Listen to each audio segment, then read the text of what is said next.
मैं हर रात अपनी गर्लफ्रेंड के पैरों पर बदबूदार कीचड़ लगा था, उस पे आधा किलो आटा छिड़का और फिर तुरंत सोने का नाटक करता था। और वो हर रात ठीक 2 बजे उठी, मेरा एक बाल तोड़ती और चुपचाप घर से निकल जाती। एक दिन मैंने उसके पैरों के निशानों का पीछा किया, मुझे लगा आज उसकी असलियत पता चल जाएगी। पर रास्ते में अचानक मैंने देखा कि एक बड़ा सा ट्रक एक छोटी सी बच्ची को टक्कर मारने वाला है। बिना सोचे समझे मैं आगे कूदा और उसे बचा लिया, पर इस चक्कर में मुझे ऐसी जोरदार टक्कर लगी कि मैं 10 मीटर दूर जा गिरा। मेरी सांसें उखड़ रही थी, दिल की धड़कन रुकने ही वाली थी कि अचानक मेरे दिमाग में एक बर्फीली रोबोटिक आवाज गूंज उठी, ding. Shen house system successfully bound. एक ही झटके में मेरे नाम के ब्लैक कार्ड में 100 ट्रिलियन फंड्स जमा हो गए। साथ ही मुझे गोल्डन आई स्किल मिल गई, जिससे मैं किसी भी चीज की असली कीमत और किसी का भी दिल पढ़ सकता था। और ऊपर से कुन फिस्ट ग्रैंड मास्टर स्किल की ताकत अलग। मेरी आंखें अचानक खुली, मेरा पूरा जिस्म एक ऐसी ताकत से भर चुका था जो मैंने पहले कभी महसूस नहीं की। मैं 5 किलोमीटर दूर से आती हुई एक मेबैक की आवाज भी साफ सुन सकता था। 2 मिनट के अंदर वो काली मेबैक मेरे सामने आकर रुकी। कार से काले स्टॉकिंग्स पहने एक बेहद खूबसूरत औरत बाहर निकली और पागलों की तरह भीड़ की तरफ भागी। डुओ डुओ, डुओ डुओ, तुम कहाँ हो? जिस बच्ची को मैंने बचाया था वो रोते हुए उस औरत के गले लग गई। जब उसे तसल्ली हो गई कि डुओ डुओ ठीक है, तो उसने अपनी आंसू भरी आंखों से मेरी तरफ देखा। सर, डुओ डुओ को बचाने के लिए शुक्रिया। मैं सू ग्रुप की सू वैंकिंग हूँ। आपको जो चाहिए बताइए, अगर इसमें मेरी सारी दौलत भी लग जाए तो मुझे परवाह नहीं। मेरी गोल्डन आइज ने तुरंत उसकी डिटेल्स मेरे सामने खोल दी। 25 साल की सू वैंकिंग, सू ग्रुप की जनरल मैनेजर और 800 बिलियन से ज्यादा की नेटवर्थ। आज से पहले इस शहर में अपनी किस्मत बदलने का ये मेरे लिए सबसे बड़ा जैकपॉट होता। पर अब तो मेरे 100 बिलियन भी सू फैमिली के आगे बहुत छोटी रकम थे। मैंने बस शांति से उसे देखा, एक छोटा सा जरूरत नहीं बोला और उस बारिश वाली रात में गायब हो गया। सू वैंकिंग मुझे जाते हुए घूरती रही और अपने असिस्टेंट को सीधा ऑर्डर दिया, मुझे 3 मिनट में इसकी सारी डिटेल्स चाहिए। ये मेरा जान बचाने वाला है, मैं इसे ऐसे गायब नहीं होने दूंगी। घर लौटकर मैंने दीवार पर लगी उन 2 तस्वीरों को देखा। गोल्डन आइज का मेमोरी प्लेबैक चालू हुआ और मेरे दिमाग के फ्यूज उड़ गए। मेरे माँ बाप की मौत के पीछे और किसी का नहीं, मेरी उस डायन सौतेली माँ वैंग कुई-फेन का हाथ था। और वो धोखेबाज चैन लू, वो हर रात चुपचाप बाहर निकलकर एक अमीर बाप के बेटे से मिलती थी। बहुत बढ़िया। मेरे चेहरे पर एक शैतानी मुस्कान आ गई। सबसे पहले उस वैंग कुई-फेन का हिसाब बराबर करूंगा, फिर चैन लू और उसके उस अमीर आशिक को ऐसी औकात दिखाऊंगा कि उन्हें ऑर्डर डिलीवरी करने के लायक भी नहीं छोड़ूंगा। सीधा सड़क पर भीख मांगेंगे। अगले दिन सुबह सुबह मैं सीधा लिंग फैमिली के बंगले पर पहुंचा। अंदर घुसते ही चीज टूटने और वैंग कुई-फेन के गुस्से से चीखने की आवाज आई। मत तोड़ो, मैं जल्दी उस लिंग चेन से पेपर्स पर साइन करवा लूंगी, तब ये बंगला मेरा होगा और मैं तुम्हारे पैसे लौटा दूंगी। एक जोरदार थप्पड़ की आवाज ने उसका रोना बंद कर दिया। मैंने दरवाजा धक्का देकर खोला। हमेशा घमंड में उड़ने वाली वैंग कुई-फेन आज जमीन पर घुटन के बल गिरी थी। उसके गाल पर लाल थप्पड़ का निशान था। सामने जैंग चैंग का underground loan shark brother who बैठा था, जिसके पीछे 4 गुंडे स्टील पाइप पकड़े थे। मैं एकदम आराम से चलते हुए हॉल के बीच में चला गया। मुझे इग्नोर करते देख ब्रदर हु का गुस्सा आसमान छू गया और उसने मुझे थप्पड़ मारने के लिए हाथ उठाया। क्यों बे, तू ही है ना वो निकम्मा बड़ा बेटा? मैंने अचानक पलटकर उसे घूरा। गोल्डन आइज ने उसकी सारी कुंडली खोल दी। कॉम्बैट पावर 65, अंधविश्वासी, अजीब बीमारी और हर रात ठीक 12 बजे दिल का भयानक दर्द। मैं बिना हिले एकदम ठंडी आवाज में बोला, अगर तेरा हाथ मेरे चेहरे पर लगा तो इस जिंदगी में कभी चॉपस्टिक्स उठाने लायक नहीं बचेगा। और तेरा वो दिल का दर्द हर रात 12 बजे ठीक शुरू होता है ना? ब्रदर हु का हाथ हवा में ही जम गया। ये राज तो उसके गुंडे तक को नहीं पता था। उसकी आवाज कांपने लगी। तू तू भविष्य देख लेता है? मैंने उसकी बात का कोई जवाब नहीं दिया और सीधा टूटी हुई शेल्फ से अपनी माँ का लकड़ी का डब्बा निकालने चला गया। ब्रदर हु को डरता देख वैंग कुई-फेन चिल्लाने लगी, ब्रदर हु, यही पहला वारिस है, इससे पेपर्स पर साइन करवा लो, ये घर तुम्हारा हो जाएगा। करोड़ का सवाल था। ब्रदर हु का डर गायब हो गया। उसने अपने गुंडों को इशारा किया, पकड़ लो इसे, अगर साइन ना करे तो इसकी एक उंगली काट देना। 4 गुंडे स्टील पाइप घुमाते हुए मेरी तरफ दौड़े। मैंने उनकी तरफ पीट करके एक लंबी सांस ली। क्या मुझे जबरदस्ती मारपीट पर मजबूर कर रहे हो? बात खत्म भी नहीं हुई थी कि मैंने घूमकर एक तेज साइड किक मारी। सबसे आगे आने वाला गुंडा सीधा ट्रक जैसी टक्कर खाकर 5 मीटर दूर दीवार पर जा चिपका और बेहोश हो गया। पूरे हॉल में मौत जैसा सन्नाटा छा गया। बाकी 3 गुंडों की तो वहीं ब्रेक लग गई और उन्होंने डर के मारे अपना थूक निकल लिया। मैंने आराम से अपनी माँ के डब्बे से धूल साफ की और घूमकर हैरान खड़ी वैंग कुई-फेन को देखा। तुझे ये घर और लिंग फैमिली की प्रॉपर्टी चाहिए थी ना? ले, आज मैं तुझे देता हूँ। वो दंग रह गई। मैंने ब्रदर हु की तरफ देखकर एक मुस्कान दी और अपना ब्लैक कार्ड निकाल लिया। स्वाइप मशीन लाया है, पूरा 5 करोड़ 80 लाख स्वाइप कर ले। डिंग, ट्रांजैक्शन सक्सेसफुल। वैंग कुई-फेन के आंख में पागलपन वाली खुशी चमकी। उसे लगा मैं कितना बड़ा बेवकूफ हूँ जो उसका कर्ज चुका रहा हूँ। वो तुरंत अकड़ती हुई चिल्लाई, लिंगचेन, चलो तू समझदार निकला। अब जब तूने पैसे दे ही दिए हैं तो हमारा हिसाब बराबर। अब निकल यहाँ से, ये घर अब पूरी तरह मेरा है। लेकिन अगले ही सेकंड मैंने उसे नरक के दर्शन करा दिए। किसने कहा मैंने तेरा कर्ज चुकाया है? मैंने उसे घूरते हुए कहा, ये पैसे मैंने तेरा कर्ज खरीदने के लिए दिए हैं, अब तू मेरी कर्जदार है। वैंग कुई-फेन की मुस्कान वहीं जम गई। ब्रदरहुड तुरंत गेम समझ गया और उसने अपना रंग बदल लिया। उसने डायन वैंग कोएफन को घूरते हुए कहा, वैंग बॉस, आप तेरे कर्जदार लिंग शाओ हैं। बोलिए लिंग शाओ, मैं आपके लिए क्या कर सकता हूँ? क्या ब्याज वसूलना शुरू करूं? ब्रदरहुड समझ गया था कि अब मेरा पल्लू पकड़ने में ही भलाई है। मैंने लकड़ी का डब्बा उठाया, दरवाजे पर रुका और वैंग कोएफन को आखिरी फरमान सुना दिया। सिर्फ 2 ऑप्शन दे रहा हूँ। पहला, अभी के अभी इस घर से निकल जा, एक कपड़ा भी साथ नहीं जाएगा। दूसरा, 3 दिन में पैसा लौटा दे। 1 सेकंड भी ऊपर हुआ तो फ्रॉड और पैसे गबन करने के केस में पुलिस बुलाऊंगा। फिर मैंने ब्रदरहुड को देखा, अगर इसने टाइम पर पैसे नहीं दिए और तूने इसे फोर्स नहीं किया तो कैमरा फुटेजेस देकर तुझ पर इंटेंशनल इंजरी का केस ठोकूंगा। सारी उम्र जेल में सड़ोगे दोनों। बंगले से बाहर निकलते ही पीछे से वैंग कोएफन के रोने और उन गुंडों के तोड़फोड़ की आवाज आने लगी। धूप में खड़े होकर मुझे अंदर से एकदम सुकून मिल रहा था। लेकिन अगले ही सेकंड डिंग, सिस्टम में नया टास्क दिया है। 2 घंटे के अंदर 100 मिलियन खर्च करो। हारने पर रैंडम फिजिकल फंक्शन ब्लॉक, जैसे कि हमेशा के लिए सिर्फ 3 सेकंड्स। मैंने इस घटिया पेनल्टी को देखा और मेरा चेहरा उतर गया। सिस्टम तो सच में बहुत कमीना है। खैर, पैसे उड़ाना दुनिया का सबसे आसान काम है। मैंने सीधा एक टैक्सी पकड़ी और जियांगचैंग के सबसे टॉप क्लास एसकेपी मॉल पहुंचा। जैसे ही मैं गाड़ी से उतरा, एक लाल फरारी जोर से आवाज करती हुई मेरे ठीक सामने रुकी। शीशा नीचे हुआ और वहां वो एक्स गर्लफ्रेंड चेन लू बैठी थी। उसने अपना चश्मा उतारा और एकदम घटिया तरीके से मुझे घूरा। ओ, ये लिंग चैन नहीं है। सुना है घर से निकलने के बाद तू फूड डिलीवरी करता है। यहाँ कैसे आ गया? यहाँ के गार्ड तुझ जैसे भिखारियों को अंदर नहीं आने देते। लिन फैमिली के बैंकरप्ट होते ही इस चेन लू ने मुझे तुरंत लात मार दी थी और एक अमीर बाप के बेटे की गाड़ी में बैठ गई थी। उसे देखकर गुस्सा होने के बजाय मेरी हंसी छूट गई। चलो बढ़िया है, पैसे उड़ाने के टास्क के लिए ऑडियंस की कमी थी, वो भी पूरी हो गई। हाँ, भीख मांगने ही आया हूँ, मुस्कुराते हुए मैंने जवाब दिया। पर आज मैं खाने की भीख नहीं, इस पूरे मॉल को मांगने आया हूँ। तभी कार का दरवाजा खुला और एक आदमी जिसने वर्साचे की शर्ट पहनी थी बाहर निकला। अपनी छोटी छोटी आंखों से मुझे ऊपर से नीचे तक स्कैन करते हुए वो मजाक उड़ाने लगा। लुलू, तो ये है तुम्हारा वो डिलीवरी बॉय एक्स बॉयफ्रेंड। शक्ल से तो ठीक ठाक लग रहा है, पर बेचारा गरीब है। यहाँ मॉल के अंदर एसी की हवा खाने का भी मिनट के हिसाब से चार्ज लगता है। तेरी एक डिलीवरी के पैसे से तू 10 मिनट एसी की हवा खा पाएगा क्या? हंस हंस कर पागल होती हुई चेनलू ने उस आदमी का हाथ थाम लिया। लिन चेन, मिलो इनसे, ये मेरे नए हस्बैंड हैं, जैंग जी कियांग। इनकी फैमिली का बिल्डिंग मटेरियल्स का बिजनेस है और इनकी नेटवर्थ करोड़ों में है। जानबूझकर करोड़ों वर्ड पर जोर दिया गया। उसे मेरी आंखों में दर्द, गुस्सा और इंफीरियोरिटी कॉम्प्लेक्स देखने की उम्मीद थी, पर उसका प्लान फेल हो गया। मैं एकदम शांत खड़ा था। मेरी नजरें ऐसी थीं जैसे मैं 2 हवा के गुब्बारों को देख रहा हूँ। रास्ता छोड़, नॉर्मल आवाज में कहते हुए मेरे कदम आगे बढ़ गए। मेरा ये एटीट्यूड देखकर जैंग जी कियांग की ईगो हर्ट हो गई। आगे बढ़कर मेरा रास्ता रोकते हुए उसने मेरा कंधा पकड़ने के लिए हाथ बढ़ाया। जैसे ही उसका हाथ मुझे टच करने वाला था, मेरी आंखों में गोल्डन चमक आई। उसका सारा कच्चा चिट्ठा मेरे सामने खुल गया। टारगेट जैंग जी कियांग, आइडेंटिटी एक नकली अमीर, बाहर से शेर अंदर से ढेर, करंट गियर वर्साचे शर्ट, एक नकली रिचर्ड मिल वॉच जिसमें सस्ती मशीन लगी है और ओरिजिनल बेल्ट। फाइनेंशियल स्टेटस ये था कि क्रेडिट कार्ड्स की लिमिट खत्म हो चुकी है, उधार लेकर उधार चुका रहा है। चेनलू को फंसाने के लिए फरारी रेंट पर ली है, जिसका रेंट अभी तक नहीं दिया। ये सब पढ़कर मेरी स्माइल और भी ज्यादा खतरनाक हो गई।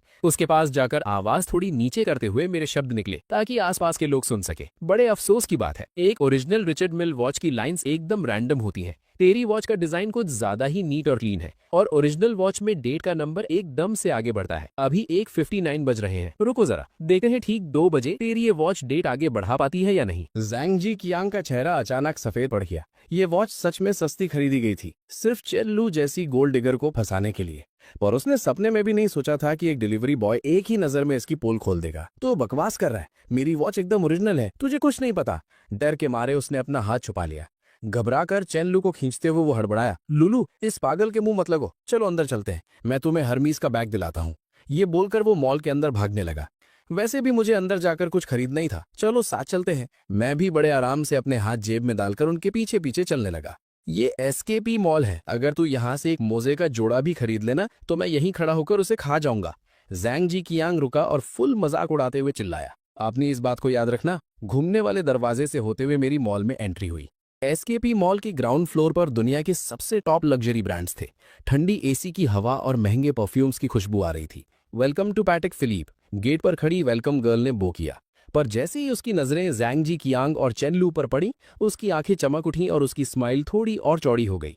सर, मैम, स्वागत है। अपनी बेइज्जती का बदला लेने के लिए जैंग जी कियांग ने जानबूझकर जोर से आवाज लगाई, तुम्हारी दुकान की सबसे महंगी वॉच निकालो, मैं अपनी गर्लफ्रेंड को दिलाना चाहता हूँ। आंखों ही आंखों में मुझे ताना मारते हुए उसके शब्द गूंजे, क्यों बे डिलीवरी बॉय, एसी की ठंडी हवा खाने अंदर आ ही गया? ध्यान से, कहीं गलती से किसी ग्लास काउंटर से टकरा गया ना तो खुद को बेचकर भी पैसे नहीं चुका पाएगा। शोरूम के सारे सेल्स वालों ने तुरंत जैंग जी कियांग को घेर लिया और मैं बिल्कुल अकेला साइड में खड़ा था। सिर्फ एक नई इंटर्न लड़की जिसके सीने पर ट्रेनी का बैज लगा था, उसने हिचकिचाते हुए मुझे एक ग्लास पानी लाकर दिया। हेलो सर, मैं आपकी क्या मदद कर सकती हूँ? अगर आप सिर्फ देखना चाहते हैं तो भी कोई बात नहीं। उस लड़की की आंखें एकदम साफ थीं। उसने मेरे कपड़ों को देखकर मुझे जज नहीं किया। मैं यहाँ देखने नहीं आया। थोड़ा पानी पीकर मैंने इत्मीनान से जवाब दिया। सुना सबने, वो देखने नहीं आया। मैंने पहले ही कहा था ये बस एसी की ठंडी हवा खाने अंदर घुसा है। सिक्योरिटी कहाँ है? ऐसे लोगों को अंदर घुसने ही क्यों दिया? चैन लू के जोरदार ताने गूंजने लगे। एक पुरानी और घमंडी सेल्स वुमेन मेरे पास आई और रुखी आवाज में उसकी झिड़की सुनाई दी। सर, अगर आपको कुछ खरीदना नहीं है तो प्लीज हमारा टाइम वेस्ट मत कीजिए। वहाँ कोने में बैठने की जगह है। उस औरत को पूरी तरह इग्नोर करते हुए मेरा रुख उस नई इंटर्न लड़की की तरफ हुआ। एक हल्की सी मुस्कान के साथ शोरूम के ठीक बीच में रखी हुई स्काई मून और उसके बगल में रखी पूरी की पूरी नॉटलेस वॉचेस की ट्रे की तरफ मैंने इशारा कर दिया। ये स्काई मून और ये पूरी की पूरी ट्रे, मुझे ये सब चाहिए। पूरे शोरूम में एकदम मौत जैसा सन्नाटा छा गया। लुलू, तुमने सुना? जैंग जीजियांग पागलों की तरह हंसने लगा। इसने बोला इसे सब चाहिए। ये सब मिलाकर कम से कम 2 करोड़ से ऊपर होगा। सच बता, तू डिलीवरी करते करते पागल हो गया है ना? सर, कृपया मजाक मत कीजिए। ये पैटेक फिलिपे है, कोई सब्जी मंडी नहीं। अगर आपने आगे कोई भी बकवास की तो मैं सिक्योरिटी को बुला लूंगी। उस सीनियर सेल्स वुमेन का चेहरा गुस्से से काला पड़ गया। उसे लगा मैं वहां बस तमाशा करने आया था। सर, वो स्काई मून 6102P की कीमत 2.8 मिलियन है और उसके लिए वीआईपी वेटिंग लिस्ट में नाम होना जरूरी है, जिसका पहले बैकग्राउंड चेक होता है। वो नई इंटर्न लड़की भी बुरी तरह डर गई थी और हकलाते हुए मुझे समझाने की कोशिश कर रही थी। Background check? मैंने अपनी उस सस्ती जीन्स की जेब में हाथ डाला और एक काले रंग का कार्ड बाहर निकालकर आराम से ग्लास काउंटर पर रख दिया। जाओ, स्वाइप करो। पासवर्ड 6 बार 8 है। अगर पेमेंट फेल हुई तो मैं इस पूरे ग्लास काउंटर को चबा जाऊंगा। मेरी आवाज बिल्कुल नॉर्मल थी, पर उसमें एक ऐसा दबाव था जिससे कोई इग्नोर नहीं कर सकता था। उस इंटर्न लड़की ने डर से कांपते हुए हाथों से वो कार्ड उठाया और मदद के लिए अपने स्टोर मैनेजर की तरफ देखा। स्टोर मैनेजर एक काफी दुनिया देखा हुआ आदमी था। वो पिछले कुछ देर से मुझे ही ऑब्जर्व कर रहा था। जैसे ही उसकी नजर उस काले कार्ड पर पड़ी, उसकी आंखें फटी की फटी रह गईं। वो तो legendary Centurion infinite black gold card है। नहीं, इसका मटेरियल तो ब्लैक गोल्ड कार्ड से भी ज्यादा हाई क्लास लग रहा है। ये तो दुनिया में सिर्फ 10 लोगों के पास होने वाला सुप्रीम ड्रैगन कार्ड है। मैनेजर की आवाज बुरी तरह कांप रही थी और डर के मारे उसकी आवाज फट भी गई थी। रुको, पीओएस मशीन इधर लाओ, मैं खुद अपने हाथों से स्वाइप करूंगा। बहुत बढ़िया एक्टिंग है, करते रहो नाटक। किसी सस्ते हेयर सैलून का वीआईपी कार्ड उठा लाया है और इनको बेवकूफ बना रहा है। जैंग जीजियांग अभी भी मजाक उड़ा रहा था। पेमेंट सक्सेसफुल हो गई और पीओएस मशीन से जो लंबी सी बिल की रसीद निकली वो इस वक्त किसी ऊपर वाले के फैसले की तरह लग रही थी। मैनेजर ने बिल पर प्रिंट हुए उन जीरो की लंबी लाइन को देखा तो उसका दिमाग चक्कर खा गया। उसके पैर कांपने लगे और वो बस मेरे आगे घुटनों पर गिरने ही वाला था। रिस्पेक्टेड सर, 28.5 मिलियन की पेमेंट सक्सेसफुल हो चुकी है। हम इन सारी वॉचेस को अभी आपके लिए पैक करवा देते हैं। सर, क्या आप चाहेंगे कि हम इनको आपके घर पे डिलीवर कर दें? मैनेजर ने अपने दोनों हाथों से वो ब्लैक कार्ड उठाया, पूरा झुकर बाव किया और एकदम अपनी औकात दिखाते हुए पूछा, कोई जरूरत नहीं है। मैंने उस 2.8 मिलियन वाली स्काई मून वॉच को आराम से उठाया और अपनी कलाई पर पहन लिया। बाकी सबको किसी शॉपिंग बैग में भर दो, मैं इन्हें अपने हाथ में ही ले जाऊंगा। बैग में? मैनेजर का दिमाग ही हैंग हो गया। करोड़ों की वॉचेस और एक आम से शॉपिंग बैग में भरकर ले जानी है। जैंग जिंग कियांग और चेन लू की तो जैसे रूह ही निकल चुकी थी। ये कैसे हो सकता है? लिन फैमिली तो बैंकरप्ट हो चुकी थी ना। मुझे तो घर से लात मारकर निकाल दिया गया था। अभी ठीक मेरे सामने मैंने बिना पल के झपकाए करोड़ों उड़ा दिए थे। जैंग जिंग कियांग को लगा जैसे किसी ने उसके मुंह पर चप्पल से जोर का थप्पड़ मारा हो। उसका पूरा चेहरा आग की तरह जल रहा था। अभी थोड़ी देर पहले ही तो वो अपने नकली जूतों का घमंड दिखा रहा था और मैंने पलटकर उसी वक्त करोड़ों की असली वॉचेस ऐसे खरीद ली थी जैसे सब्जी ले रहा हूं और उन्हें कचरे की तरह किसी प्लास्टिक बैग में भरकर ले जाने को कह रहा था। चैन लू तो आंखें फाड़े बस खड़ी थी। वो मेरी कलाई पर चमकती हुई उस शानदार स्काई मून वॉच को देख रही थी और अंदर ही अंदर खून के आंसू रो रही थी। उसका पूरा दिमाग पछतावे से जल रहा था। अगर उसने अभी मेरा मजाक ना उड़ाया होता। लिन चैन? चैन लू की आवाज कांप रही थी। उसने जबरदस्ती अपने चेहरे पर एक बहुत ही प्यारी स्माइल बनाई। उसने झटके से जैंग जिंग कियांग का हाथ छोड़ दिया और मेरी तरफ आई। तो तुम मेरा टेस्ट ले रहे थे ना? सच्ची बताऊं तो मैंने तुम्हें एक पल के लिए भी नहीं भुलाया था। ये जैंग जिंग कियांग तो बस मेरे पीछे पड़ा था। मैं तो इससे बिल्कुल प्यार नहीं करती। मैंने उसकी तरफ घूर कर भी नहीं देखा। मेरे मुंह से बस एक वर्ड निकला, हट। उसके बाद मैंने उन करोड़ों की वॉचेस से भरे शॉपिंग बैग को उठाया जैसे कोई कचरे की पन्नी उठा रहा हो। अभी यहाँ किसी ने मेरे मोजे खाने की बात की थी ना। मेरी नजरें उस जैंग जिंग कियांग पर गड़ गईं जिसका चेहरा डर के मारे मौत की तरह सफेद पड़ चुका था। जैंग जिंग कियांग फौरन एक कदम पीछे हटा और उसकी पीठ ग्लास काउंटर से जा टकराई। तू क्या करना चाहता है? मेरे पापा बहुत बड़े। मुझे तेरे पापा में कोई इंटरेस्ट नहीं है। मैं पलटकर बाहर निकलने लगा। चलते चलते मैं उस घमंडी और एटीट्यूड दिखाने वाली सीनियर सेल्स वोमन के ठीक पास रुका। मेरे रुकते ही उसकी रूह कांप उठी। ये बिल? मैंने उस नई इंटर्न लड़की की तरफ इशारा किया। इस पूरी सेल का कमीशन इस लड़की के खाते में डालना। और तू, मैं दोबारा जब भी इस शोरूम में आऊं मुझे तेरी ये शक्ल यहाँ नहीं दिखनी चाहिए। मैनेजर फौरन इशारा समझ गया। बिल्कुल सर, इसको मैं अभी फायर कर रहा हूँ। मैनेजर फिर उस इंटर्न की तरफ मुड़ा। शाओलियू, जल्दी से सर को थैंक यू बोलो। आज की इस एक सेल के कमीशन से तू आराम से चैंग चैंग शहर में अपना एक नया फ्लैट खरीद सकती है। पचैक फिलिप के शोरूम से बाहर निकलकर मैंने अपने सिस्टम का डैशबोर्ड चेक किया। पता चला 28.5 मिलियन खर्च हो चुके हैं, 17.5 मिलियन बचे हैं और टाइम सिर्फ 1 घंटा 20 मिनट बचा है। मैं सीधा बगल वाले अरमानी के फ्लैगशिप स्टोर में घुसा। इस फ्लोर पर जितने भी नए सीजन के कपड़े हैं मुझे सारे चाहिए। हर एक आइटम के 3 पीस निकालना। बगल में गुची के जो limited edition crocodile leather bags हैं वो लेकर आओ। मैं उनमें अपने कपड़े भरूंगा। लमेयर के स्किन केयर का पूरा सेट, ऐसे 100 सेट पैक करो। मैं अपने डिलीवरी वाले भाइयों को दूंगा हाथ साफ करने के लिए। मैं एक के बाद एक हर लग्जरी स्टोर को पूरी तरह लूट रहा था। मैंने एक बार भी किसी चीज का प्राइस नहीं देखा। मेरे मुंह से सिर्फ 2 ही वर्ड्स निकल रहे थे, स्वाइप करो और पैक करो। मॉल का जनरल मैनेजर खुद अपने साथ 20 सिक्योरिटी गार्ड्स लेकर मेरे पीछे चल रहा था, जिनका सिर्फ एक ही काम था, मेरे शॉपिंग बैग्स उठाना। जैंग जिची कैंग और चेन लियू 2 भूले हुए जोकर्स की तरह हैरान परेशान मेरे पीछे आ रहे थे। इसके पास इतना पैसा कहां से आया? चेन लियू के नेल्स गुस्से से उसकी हथेलियों में गड़ गए थे। उसकी आंखें लाल हो चुकी थी। पक्का किसी 2 नंबर का पैसा होगा। मैं अभी इसकी पुलिस में कंप्लेंट करता हूँ। जैंग जिची कैंग दांत पीस रहा था। अचानक मॉल के स्पीकर पर अनाउंसमेंट्स गूंजने लगी। अटेंशन प्लीज डियर कस्टमर्स, आज एसकेपी मॉल आधे घंटे पहले बंद किया जा रहा है। हमारे एक बहुत ही वीआईपी गेस्ट ने टॉप फ्लोर पर बने स्काई गार्डन रेस्टोरेंट को पूरी तरह बुक कर लिया है और famous piano master mister Lang Lang को लाइव परफॉर्मेंस के लिए इन्वाइट किया गया है। पूरे मॉल में हल्ला मच गया। मैं 2nd फ्लोर के एस्केलेटर के पास खड़ा था। मेरे होठों पर एक स्माइल थी। ये भी सिस्टम का दिया हुआ एक कंजम्पशन टास्क था। सिर्फ इस एक सर्विस फी में मैंने आराम से 5 मिलियन उड़ा दिए थे। मैंने सिस्टम के डैशबोर्ड पर देखा। टास्क पूरी तरह कंप्लीट हो चुका था। Current spent amount 100.5 million. System ने बताया कि फर्स्ट स्प्लर्ज अचीवमेंट अनलॉक हो चुका है। रिवॉर्ड में मुझे 10 टाइम्स कैशबैक मिला और 1 बिलियन मेरे अकाउंट में जमा हो गए। साथ ही एसकेपी मॉल के 51% शेयर्स की ओनरशिप पेपर्स ऑफिशियली वैलिड हो चुके थे।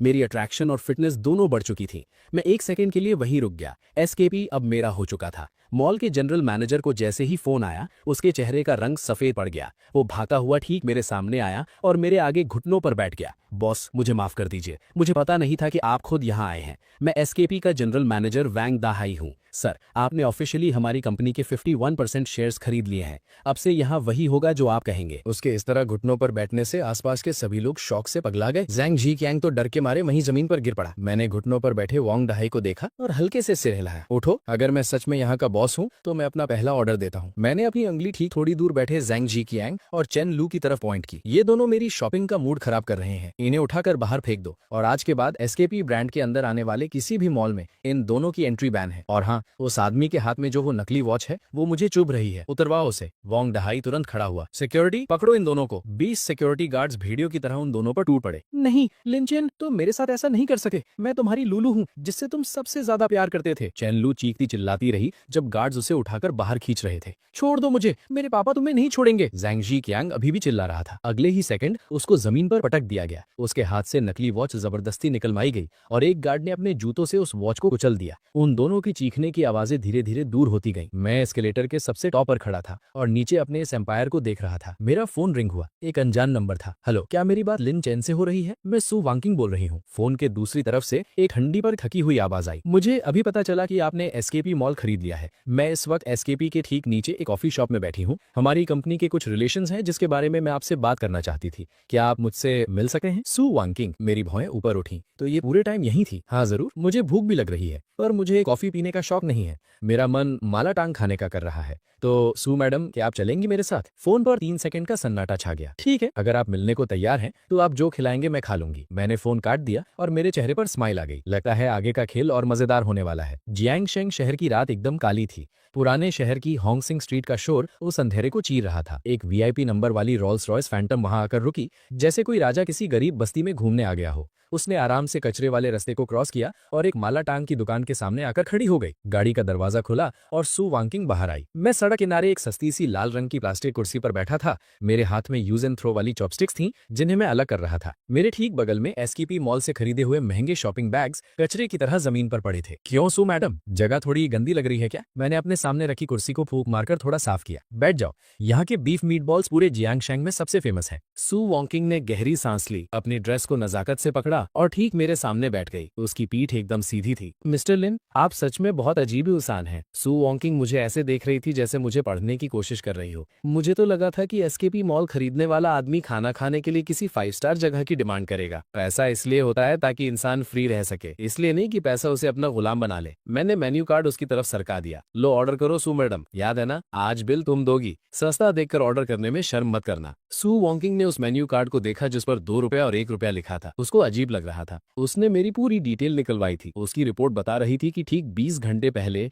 यही लड़का बारिश में भीगकर 2 रुपए के लिए डिलीवरी कर रहा था और अब ये ठीक सामने बैठा है और इसका ऑरा इतना गहरा है कि वो तक इसको समझ नहीं पा रही थी। आप अपने हिसाब से कुछ भी ऑर्डर कर दीजिए। सू वॉकिंग ने मेन्यू वापस रख दिया और सीधा मेरी आंखों में देखकर बोली, मिस्टर लिन, अब हम काम की बात करते हैं। पहला, जो आपने डुओ की जान बचाई, और दूसरा, आपने जो अभी एसकेपी मॉल को टेक ओवर किया है। मैंने अपने होठों पर एक उंगली रखी। खाते वक्त बिजनेस की बातें नहीं करते। आंटी, 2 बड़ी बोल लाना, थोड़ा तीखा और विनेगर दबा के डालना। आई बेटा, वाह शियाओ चैन, आज तो तू अपनी गर्लफ्रेंड को साथ लाया है। बड़ी सुंदर बच्ची है। फैट आंटी 2 बड़े बड़े बोल पकड़े हुए आई। बच्ची थोड़ी दुबली लग रही है, इसको दबा के खिलाओ। आज का खाना मेरी तरफ से। सू वॉकिंग का चेहरा कान तक लाल हो गया। उसने जल्दी से हाथ हिलाकर मना किया, नहीं नहीं, मैं तो इसकी, ये मेरी उधार मांगने वाली बैंक मैनेजर है। मैंने हंसते हुए आधी बात पूरी कर दी और उसके बोल में थोड़ा और विनेगर डाल दिया। खाकर देखो, इस दुकान के तीखे खाने की असली जान इस विनेगर में ही है। मेरे इस मजाक से सू वॉकिंग की बिजनेस वाली टेंशन आधी वहीं खत्म हो गई। उसने थोड़ी हिचकिचाहट के साथ चॉपस्टिक से कैबेज का पता उठाया और अपने मुंह में रखा। तीखा, गरम और खट्टा,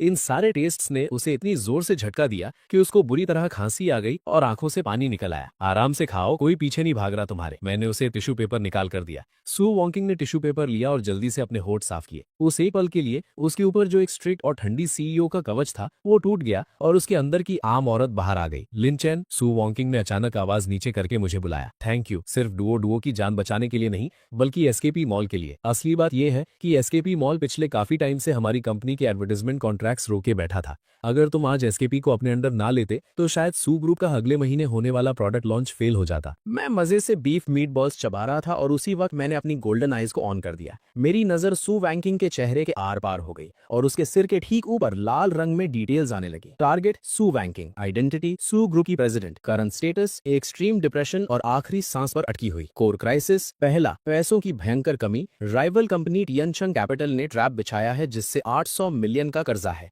दूसरा, कंपनी के अंदर गद्दार हेड डिजाइनर ली हाउ को खरीद लिया गया है और कल वो सारे सीक्रेट ली करने वाला है। तीसरा, फैमिली के बोर्ड मेंबर्स के साथ बेटिंग कॉन्ट्रैक्ट साइन किया हुआ है। अगर इस क्वार्टर प्रॉफिट नहीं हुआ तो उसे सीईओ की कुर्सी से उतारकर टियनचंग कैपिटल के बेटे से शादी करवा दी जाएगी। टाइम लेफ्ट 12 घंटे। मेरी चबाने की स्पीड अचानक रुक गई। बहुत बुरी हालत है। ये कहां से सीईओ लग रही है? इसकी हालत तो ऐसी है जिसे सब नोच खाना चाहते हैं। मैंने अपनी चॉपस्टिक्स नीचे रखी और उसे आधी स्माइल के साथ देखा। सू मैडम, बुरा मत मानना, पर जहां तक मुझे लगता है आपकी सबसे बड़ी टेंशन एसकेपी मॉल का इवेंट नहीं है। मुझे लगता है आपकी कंपनी के अकाउंट में इस वक्त इतने पैसे भी नहीं है कि आप एडवांस रेंट भी चुका सकें।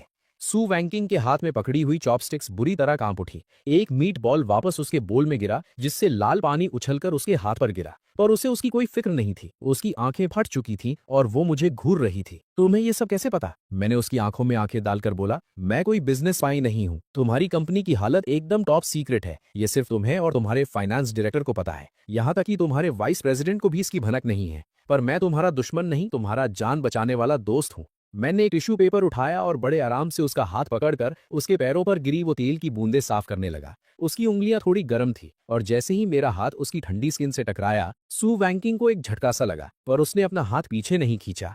मुझे सिर्फ ये नहीं पता कि तुम्हारे पास पैसे खत्म हो चुके हैं। मेरी नजर अचानक एकदम तीखी हो गई। मुझे ये भी पता है कि तुम्हारी ये हालत इसलिए हुई है क्योंकि तुम्हारे अपने ही लोग गद्दार निकल गए हैं। ये सुनते ही सू वैंकिंग का चेहरा एकदम सफेद पड़ गया। ठीक उसी वक्त उसका फोन पागलों की तरह बजने लगा। स्क्रीन पर डिजाइन डायरेक्टर ली हाउ का नाम चमक रहा था। मैंने उसे इशारा किया कि वो बात कर सकती है। उसने फोन उठाया। हाँ ली डायरेक्टर, कल के बिडिंग पेपर्स तैयार है ना? फोन के दूसरी तरफ से एक बहुत ही परेशान और नकली रोने वाली आवाज आई। सू मैडम, बहुत बड़ा अनर्थ हो गया। हमारे सर्वर्स पर अभी अभी हैकर्स ने अटैक कर दिया है। ओएसएस प्रोजेक्ट के सारे ओरिजिनल डिजाइन और सारा डेटा पूरी तरह खत्म हो चुका है। बैकअप हार्ड ड्राइव भी खराब हो गई है। क्या? सू वैंकिंग झटके से खड़ी हो गई, इतनी तेजी में कि पीछे रखी वो सस्ती प्लास्टिक की कुर्सी ही पलट गई। ये कैसे हो सकता है? हमारा फायरवॉल तो दुनिया का सबसे टॉप लेवल का है और बैकअप ड्राइव तो तुम्हारे लॉकर में थी, वो कैसे खराब हो सकती है?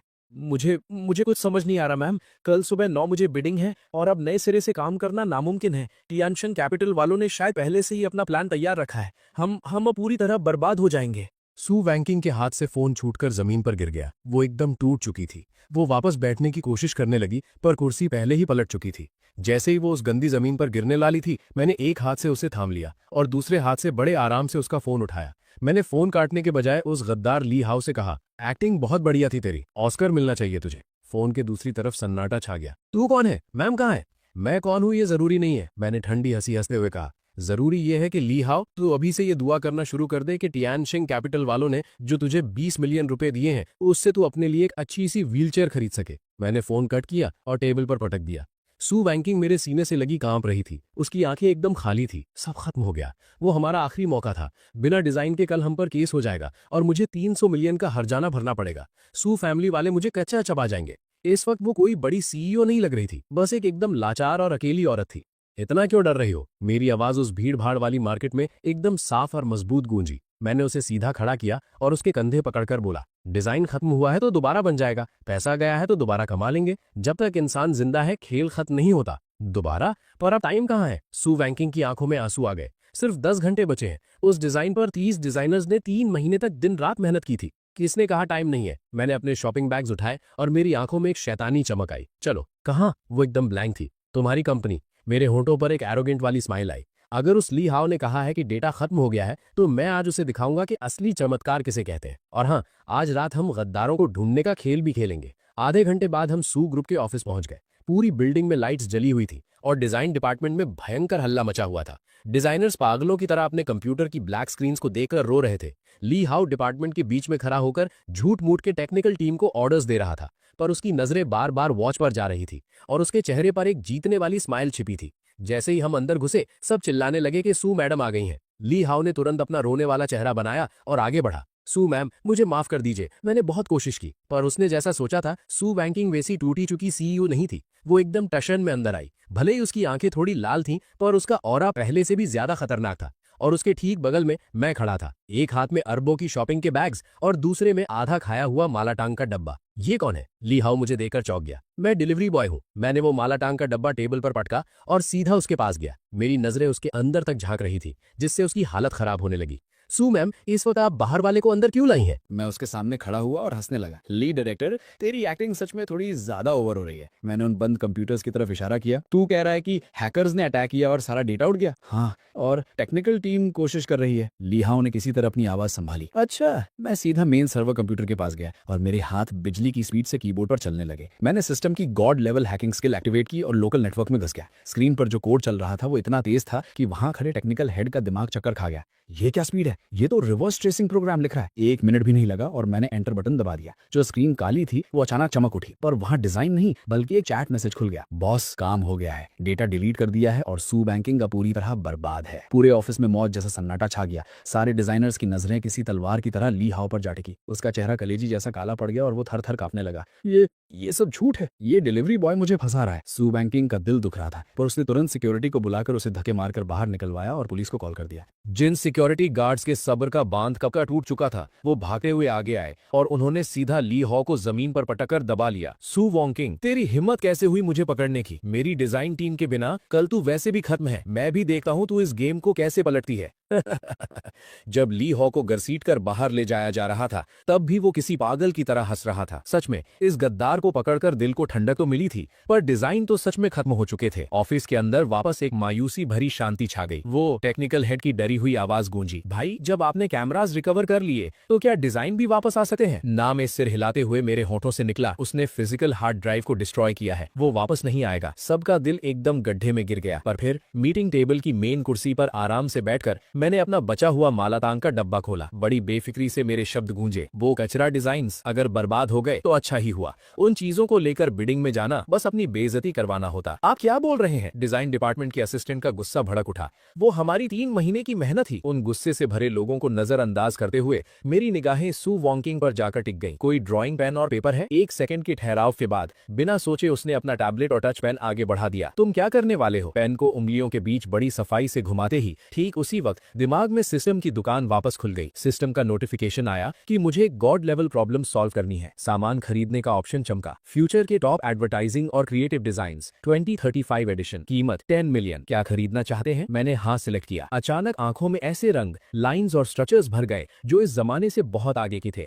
वो फ्यूचर से आने वाला एक भयंकर विजुअल शॉक था। सिर झुकाकर पेन को स्क्रीन पर टिका दिया गया। क्योंकि तुम लोगों को लगता है कि वो तुम्हारी असली मेहनत थी, तो आज रात मैं तुम सबको सिखाऊंगा कि असली आर्ट किसे कहते हैं। अगले 1 घंटे में सू ग्रू के डिजाइन डिपार्टमेंट में खड़े हर एक इंसान का दिमाग और उनकी सोच पूरी तरह हिल चुकी थी। वो आदमी जिसे वो लोग एक डिलीवरी बॉय समझ रहे थे, वो किसी जिंदा 3D प्रिंटर की तरह काम कर रहा था। मेरे हाथ इतनी तेज चल रहे थे कि सिर्फ परछाई दिख रही थी। एक के बाद एक एकदम परफेक्ट और दिमाग हिला देने वाले कॉन्सेप्ट डिजाइन्स स्क्रीन पर बन रहे थे। उनकी लाइटिंग, उनका 3D एंगल, उनके रंग, ये सब कुछ आज के डिजाइन रूल्स को पूरी तरह तोड़ रहा था, पर फिर भी इतना खूबसूरत था कि सांस अटक जाए। ये साइबर पंक और फ्यूचर फैशन का एकदम परफेक्ट मिक्स है। ये लाइटिंग का ढंग, बाप रे भगवान, ये किसी भगवान का काम है। जो असिस्टेंट थोड़ी देर पहले मुझ पर भड़क रहा था, वो अब मेरे बगल में घुटनों पर बैठकर मुझे पानी पिला रहा था। सबसे आखिरी और मेन पोस्टर पूरा होते ही पेन छोड़कर मैंने अपनी कलाई दबाई। स्क्रीन पर एक पोस्टर था जिसका नाम था पुनर्जन्म, रीबर्थ। ड्राइंग में एक टूटे फूटे कचरे के ढेर के ऊपर एक मैकेनिक गुलाब भयंकर बारिश में खिल रहा था। उसका मतलब और उसकी फीलिंग एकदम मेरी जिंदगी जैसी थी, और वो उस हारी हुई सू वॉन्किंग की हालत जैसी भी थी। सू वॉन्किंग उस ड्राइंग को देखती रही और उसकी आंखों से बिना आवाज के आंसू गिरने लगे। लिन चैन पलटकर उसकी नजरें उस आदमी पर पड़ी जो सिर झुकाकर अपना ठंडा हो चुका मालातांग खा रहा था। इस वक्त उसके दिल के अंदर की सारी रुकावट पूरी तरह टूट चुकी थी। अभी से इमोशनल होने की जरूरत नहीं है। एक मीट बॉल निगलते हुए मैंने सिर उठाया। आंखों में एक शिकारी जैसा खतरनाक जज्बा था। मेरा पेट भर गया है, अब जाल खींचने का वक्त आ गया है। कल सुबह की बिडिंग में मैं उस टाइंगशैंग कैपिटल की ऐसी हालत करूंगा कि उन्होंने जो भी खाया है वो सब ब्याज के साथ उनके मुंह से बाहर निकलवाऊंगा। कुर्सी छोड़कर मेरे कदम बड़ी खिड़की के पास गए, जहां से पूरे जियांगचेंग शहर की रात दिख रही थी। सू मैडम, क्या तुम मेरे साथ एक बड़ा खेल खेलने की हिम्मत रखती हो? सू वॉन्किंग मेरे बगल में आकर खड़ी हो गई। हम दोनों एक साथ खड़े थे।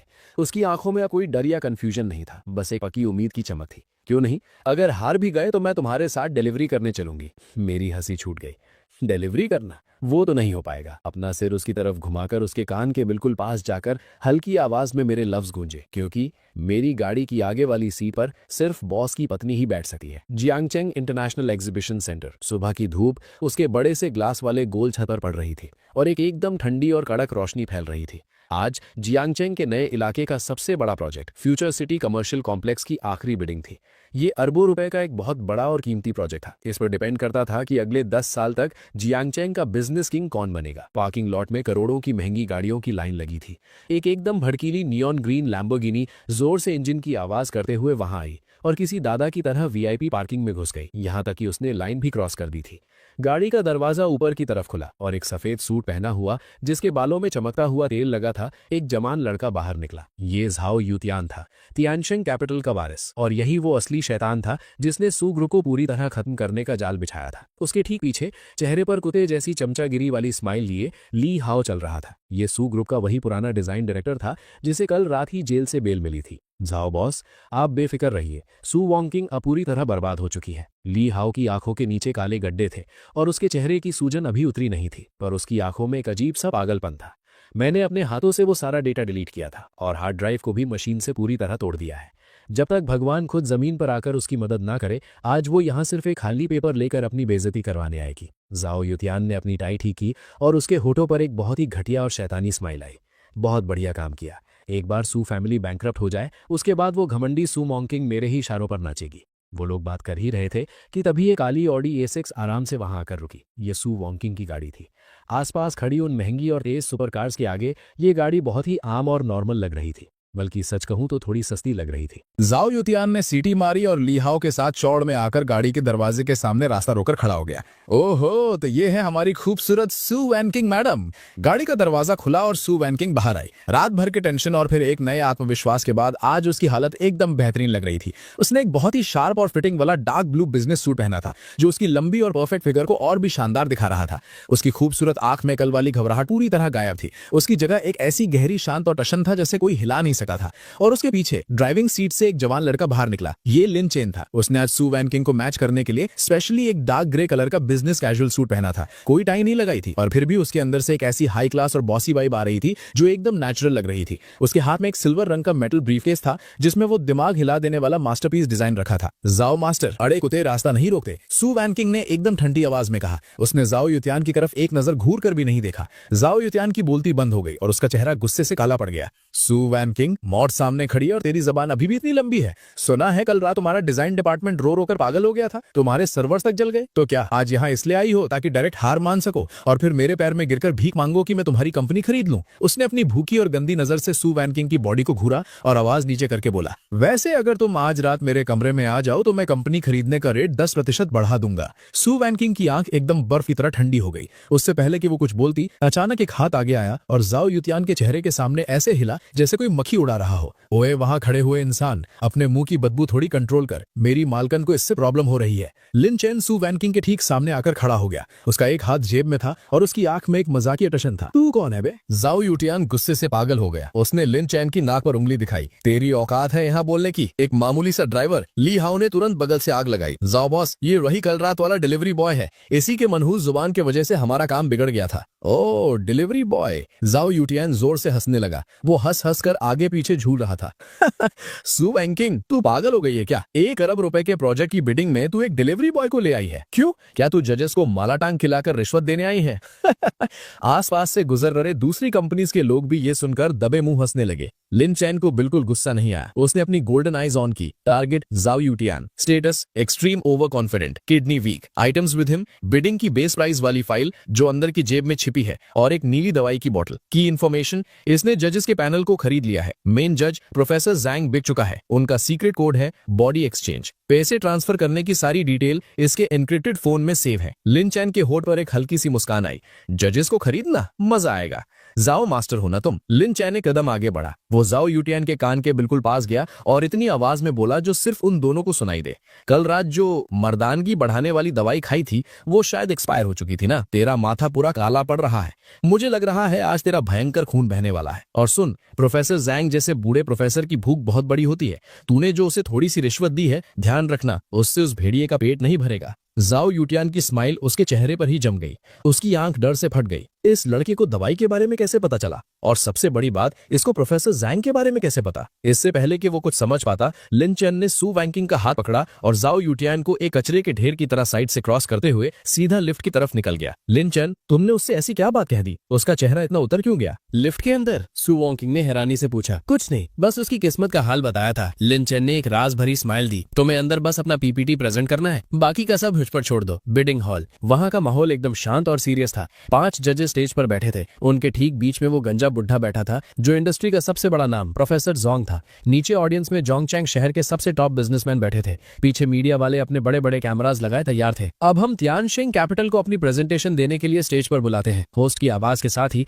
जाओ युतियान ली हाउ को लेकर स्टेज पर चढ़ गया। भले ही बाहर लिन चैन ने उसकी औकात दिखा दी थी, पर स्टेज पर आते ही जाओ युतियान वापस अपने उसी घमंडी और बदतमीज रूप में आ गया। रिस्पेक्टेड जजेस और यहाँ आए मेहमानों, जाओ युतियान ने पूरे टशन में बड़ी स्क्रीन की तरफ इशारा किया। हमारी तियानशिंग कैपिटल का प्रोजेक्ट है सिटी ओएसिस। हम एक ऐसा हवा में झूलता हुआ गार्डन बनाएंगे जो नेचर और टेक्नोलॉजी को एक साथ जोड़ देगा। जैसे जैसे पीपीटी के पेजेस पलटे गए, नीचे बैठी हुई पब्लिक में हल्ला मचने लगा। सू वैनकिंग का चेहरा बदल गया। ये हमारा पुराना डिजाइन है। उसने गुस्से में अपने कपड़ों का कोना कस के पकड़ लिया। उसकी उंगलियां सफेद पड़ रही थी। बिल्कुल सही, ली हाउ ने सू ग्रुप के कंप्यूटर से असली फाइल्स तो डिलीट कर दी थी, पर उसने उनकी कॉपी जाओ युतियान को दे दी थी। अभी जो सिटी ओएसिस दिखाया जा रहा था उसका सिर्फ नाम अलग था, बाकी पूरा कंटेंट सू ग्रुप के पुराने डिजाइन की डिटो कॉपी थी। घटिया लोग, सू वैनकिंग ने अपने दांत पीसे। स्टेज पर ली हाउ एकदम जोश में समझा रहा था।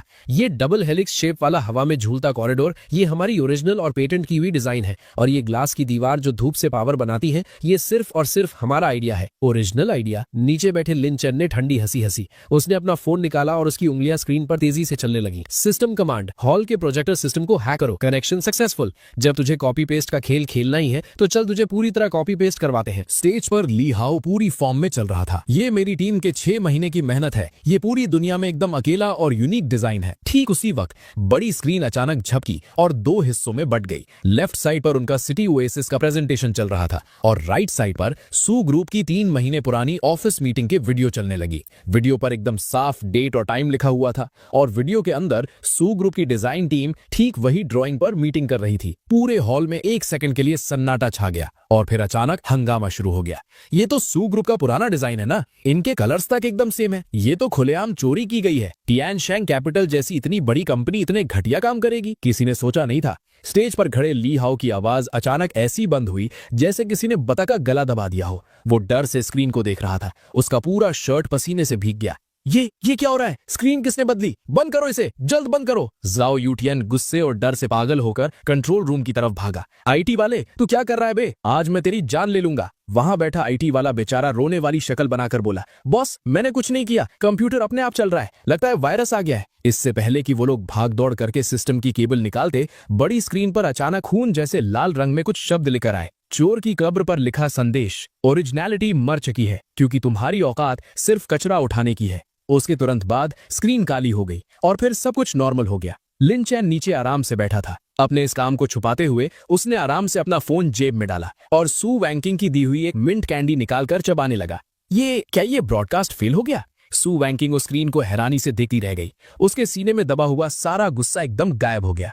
इसको कहते हैं माहौल बनाना, लिन चैन ने कैंडी को चबाते हुए कहा। देखो उस प्रोफेसर जैंग को, उसका चेहरा हरा पड़ चुका है। एकदम सही। पैनल में बैठा प्रोफेसर जैंग ऐसे कांप रहा था जैसे कांटे पर बैठा हो। उसने पैसे खाए थे और तियानशैंग कैपिटल को सबसे ज्यादा मार्क्स देने वाला था, पर अब चोरी का प्रूफ पूरी तरह सैकड़े लोग के सामने खुल चुका था।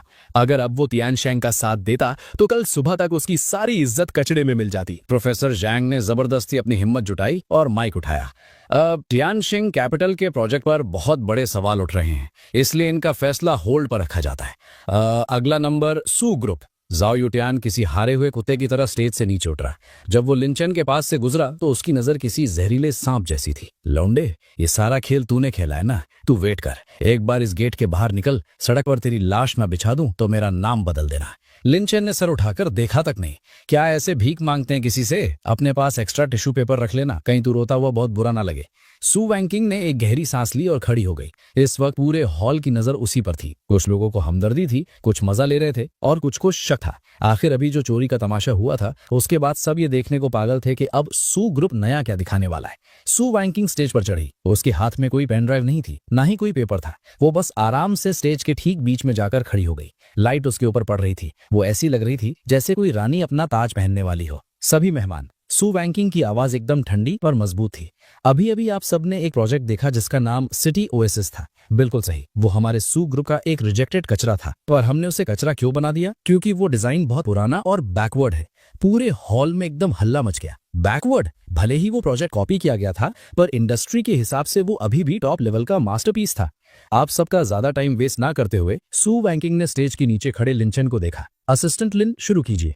लिंचन ने हाँ में सर हिलाया। उसने वो सिल्वर मेटल का ब्रीफकेस खोला, पर उसने अंदर से कोई पेपर नहीं निकाला। उसने एक मुक्के के साइज का काले रंग का क्रिस्टल बाहर निकाला। ये सिस्टम की दुकान से खरीदा गया पोर्टेबल होलोग्राफिक प्रोजेक्टर था जिसका रेट $5 मिलियन था। लिंचन ने उस क्रिस्टल को स्टेज के ठीक बीच में रख दिया। वो क्या चीज है? जजेस ने अपनी गर्दन लंबी करके देखने की कोशिश की। अगले ही सेकंड एक गहरे नीले रंग की लेजर लाइट आसमान की तरफ शूट हुई और एक सेकंड में वो पूरे हॉल में फैलकर उस पूरे एग्जीबिशन सेंटर को कवर कर गई।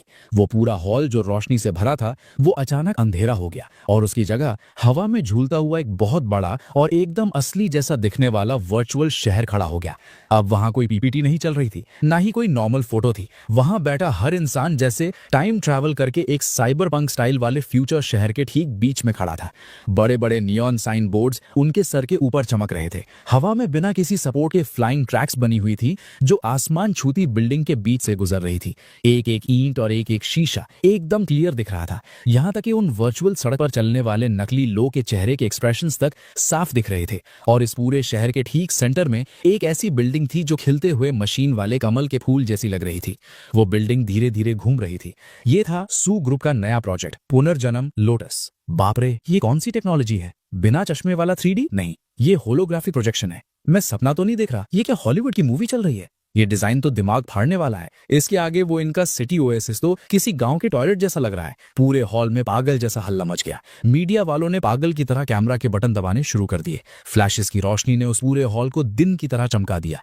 सू वैंकिंग उस बड़े से वर्चुअल कमल के फूल के बीच में खड़ी थी। वो किसी परी जैसी लग रही थी। उसने अपना हाथ आगे बढ़ाया और उस हवा में लटकती स्क्रीन को हल्के से छुआ। पूरी की पूरी बिल्डिंग अचानक खुलकर अलग अलग हिस्सों में बट गई। वो दिखा रही थी कि बिल्डिंग के अंदर का बिजनेस और नेचर का इकोसिस्टम कितना जबरदस्त था। हम फ्यूचर के रूल्स नहीं बनाते। सू वैंकिंग की आवाज पूरे हॉल में 3D साउंड की तरह गूंज रही थी। हम फ्यूचर को क्रिएट करते हैं। इसमें अब कोई सवाल बचा ही नहीं था। ये एक तरफा कत्लेआम था। ये एक ऐसी मार थी जिसका सामने वाले के पास कोई जवाब ही नहीं था। वो प्रोफेसर जैंग जो थोड़ी देर पहले कमियां निकालने वाला था, उसकी आंख और मुंह इतना खुला था कि लग रहा था उसके नकली दांत अभी जमीन पर गिर जाएंगे। इस जादू के सामने अगर उसने एक लफ्ज भी गलत निकालने की हिम्मत की तो वहां की भीड़ ही उसे नोच कर खा जाएगी। मैं पूरे मार्क्स देता हूँ। ये कोई डिजाइन नहीं, ये एक मास्टरपीस है। ये हिस्ट्री बदलने वाला काम है। एक और जज खुशी के मारे अपनी कुर्सी से उछल पड़ा और जोर जोर से तालियां बजाने लगा। पूरे हॉल में गरजने जैसी तालियां बजी और वो रुकने का नाम ही नहीं ले रही थी। नीचे ऑडियंस में बैठा जाओ यूतियान का चेहरा पीला पड़ चुका था। उसकी बॉडी में कोई जान नहीं बची थी और वो कुर्सी पर ढेर हो गया था। उसे समझ आ गया था कि उसके पास चाहे अरब रुपए हैं, चाहे मिनिस्टर्स से कनेक्शन है, इस असली ताकत के सामने उसकी हर चीज कचरा बन चुकी थी। हम जीत गए। सू वॉन्किंग नीचे चिल्लाती भीड़ को देख रही थी। उसकी आंखें हल्की लाल हो गई थी। उसने लिन चैन की तरफ देखा। वो आदमी स्टेज के कोने में अंधेरे में आराम से टेक लगाकर खड़ा था। उसके हाथ में वही 5 मिलियन वाला क्रिस्टल था जिससे वो खेल रहा था। उसने सू वॉन्किंग को देखकर आंख मारी और हटी हट में बोला, मालकिन कमाल कर दिया। बिडिंग पूरी हुई। सू ग्रुप ने 100% मेजॉरिटी के साथ उस फ्यूचर सिटी प्रोजेक्ट को अपने नाम कर लिया। जैसे ही ये खबर मार्केट में पहुंची, सू ग्रुप की वो शेयर मार्केट वैल्यू जो पूरी तरह डूब चुकी थी, उसने एक सीधी लकीर मारी और सीधा अपर सर्किट हिट कर दिया। एग्जीबिशन सेंटर के बाहर सू वॉन्किंग को सैकड़ों मीडिया वाले और रिपोर्टर्स ने घेर रखा था। सू मैडम, बोलिए ना, क्या वो होलोग्राफिक टेक्नोलॉजी आपकी कंपनी ने खुद बनाई है? उस डिजाइन प्रोजेक्ट का मेन डिजाइनर कौन है? क्या आप उनसे मिलवा सकती हैं? सू वॉन्किंग भीड़ को चीरते हुए आगे आई और इधर उधर नजर दौड़ाने लगी। वो लिन जेन को ढूंढ रही थी, पर वो सबसे बड़ा हीरो इस वक्त वहां से गायब था। एग्जीबिशन सेंटर के पीछे वाली एक पतली गली में मैं दीवार से टेक लगाकर आराम से सिगरेट पी रहा था। मेरे ठीक सामने 2 लोग जमीन पर घुटने के बल बैठे थे। एक तो वो जिसका चेहरा सूजकर बंदर जैसा हो गया था, ली हाओ, और दूसरा जो डर के मारे थर थर कांप रहा था, जाओ यूतियान। और उनके चारों तरफ काले सूट और डार्क ग्लासेस पहने 10-12 भयंकर तगड़े बाउंसर्स खड़े थे। उनका लीडर वही लोन शार्क ब्रदर हु था जो कल ही मेरी शरण में आया था।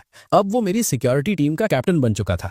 लिन, यंग मास्टर, लिन दादाजी, मुझसे गलती हो गई। मेरी आंख फूट गई थी जो मैंने आपको नहीं पहचाना। जाओ यूटियान का सारा घमंड और चौड़ अब हवा हो चुका था। ब्रदर हु के हाथ में पकड़ी हुई कलाई जितनी मोटी स्टील के पाइप को देखकर वो डर के मारे पैंट में पेशाब कर चुका था। आप मुझे माफ कर दीजिए, मैं जाओ फैमिली का अकेला वारिस हूँ। आपको कितना पैसा चाहिए मैं दूंगा। मैंने सिगरेट का धुआं हवा में छोड़ा। नीचे बैठकर अपने करोड़ के लेदर शूज से मैंने जाओ यूटियान के चेहरे को हल्के से थपथपाया। पैसा? तुझे लगता है मेरे पास पैसे की कमी है? मुस्कुराते हुए जेब से एक चेक बाहर आया, उस पर कुछ नंबर्स भरे और सीधा उसके मुंह पर फेंक कर मारा। ये ले 10 मिलियन। ये तेरे उस डायलॉग का कंपनसेशन है जो तूने मुझे डिलीवरी बॉय बोलकर मेरी बेइज्जती की थी। पर हाँ, ये मैं तुझे दे नहीं रहा। जाओ यूटियान ब्लैंक हो गया। मैं कंपनसेशन दूंगा। बिल्कुल, मुझे पैसे की कमी नहीं है, पर मुझे बिल्कुल पसंद नहीं जब कोई मेरा उधार रखता है। मेरी आंख में मौत जैसी ठंडक छा गई। ब्रदर हु, जरा जाओ बॉस को सिखाओ कि उधार की रसीद कैसे लिखते हैं, और हाँ, इंटरेस्ट रेट वही लगाना जो ये मकाओ के कसीनो में हारने पर देता है। जी बॉस, आप बेफिक्र रहिए, ये बिजनेस मेरा बहुत पुराना है। ब्रदर हु किसी शैतान की तरह हंसते हुए उसके पास गया।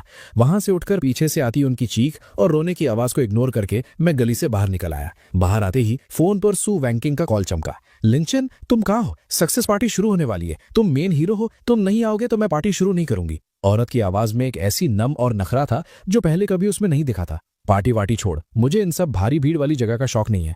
दूर एक बड़ी सीबीडी बिल्डिंग पर चल रहे सू ग्रुप के बड़े से ऐड पर मेरी नजर टिक गई। सू मैडम, अपना प्रॉमिस याद रखना। को पायलट की जगह मेरे लिए बचा कर रखना। फोन के दूसरी तरफ 2 सेकंड का सन्नाटा रहा। फिर वो अचानक बोली, लिंचन, मुझे अब कोई आगे वाली सीट नहीं चाहिए। मैं चाहती हूँ कि तुम इस गाड़ी के ड्राइवर बनो, पूरी जिंदगी के लिए ये गाड़ी चलाओ। क्या तुम तैयार हो? ये तो एक सीधा सीधा प्रपोज करना था। 1 सेकंड रुकने के बाद मेरी हंसी छूट गई।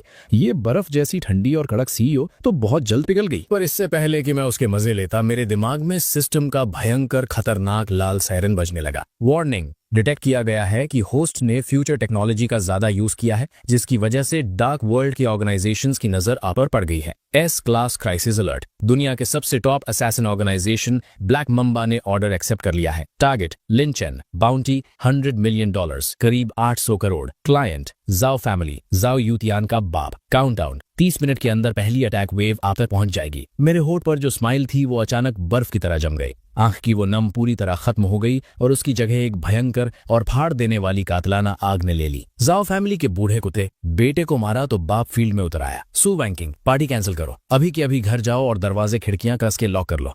ब्रदरहुड के सारे बाउंसर्स को अपने विला के 4 तरफ खड़ा कर लो। बाहर चाहे कुछ भी आवाज आए, गलती से भी बाहर मत निकलना। क्या हुआ लिंचैन? तुम मुझे डराओ मत। सू वैंकिंग की आवाज एकदम डर से घबरा गई। कुछ नहीं। सर उठाकर मैंने दूर आसमान में घूमते हुए काले रंग के हेलीकॉप्टर को देखा। बस थोड़ा सा कचरा आ गया है, उसे झाड़ू लगाकर साफ करना पड़ेगा। इस बार मैं इस पूरे जियांगचेंग शहर के अंडरग्राउंड माफिया और किलर्स को बताऊंगा कि उनका असली बाप कौन है। जियांगचेंग का सीबीडी एरिया अभी भी नियॉन लाइट्स और शोर से भरा था, पर एग्जीबिशन सेंटर के ठीक पीछे वाले उस पुराने खाली पड़े फैक्ट्री एरिया में हवा जैसे शीशे की तरह जम चुकी थी। वो काला हेलीकॉप्टर सीधा फायरिंग नहीं कर रहा था, वो किसी भूखे गिद्ध की तरह 2 चक्कर काटकर 1000 मीटर दूर एक आधी बनी हुई खाली बिल्डिंग की छत पर हवा में ठहर गया। मैं उस खाली चौराहे पर ठीक बीच में खड़ा था।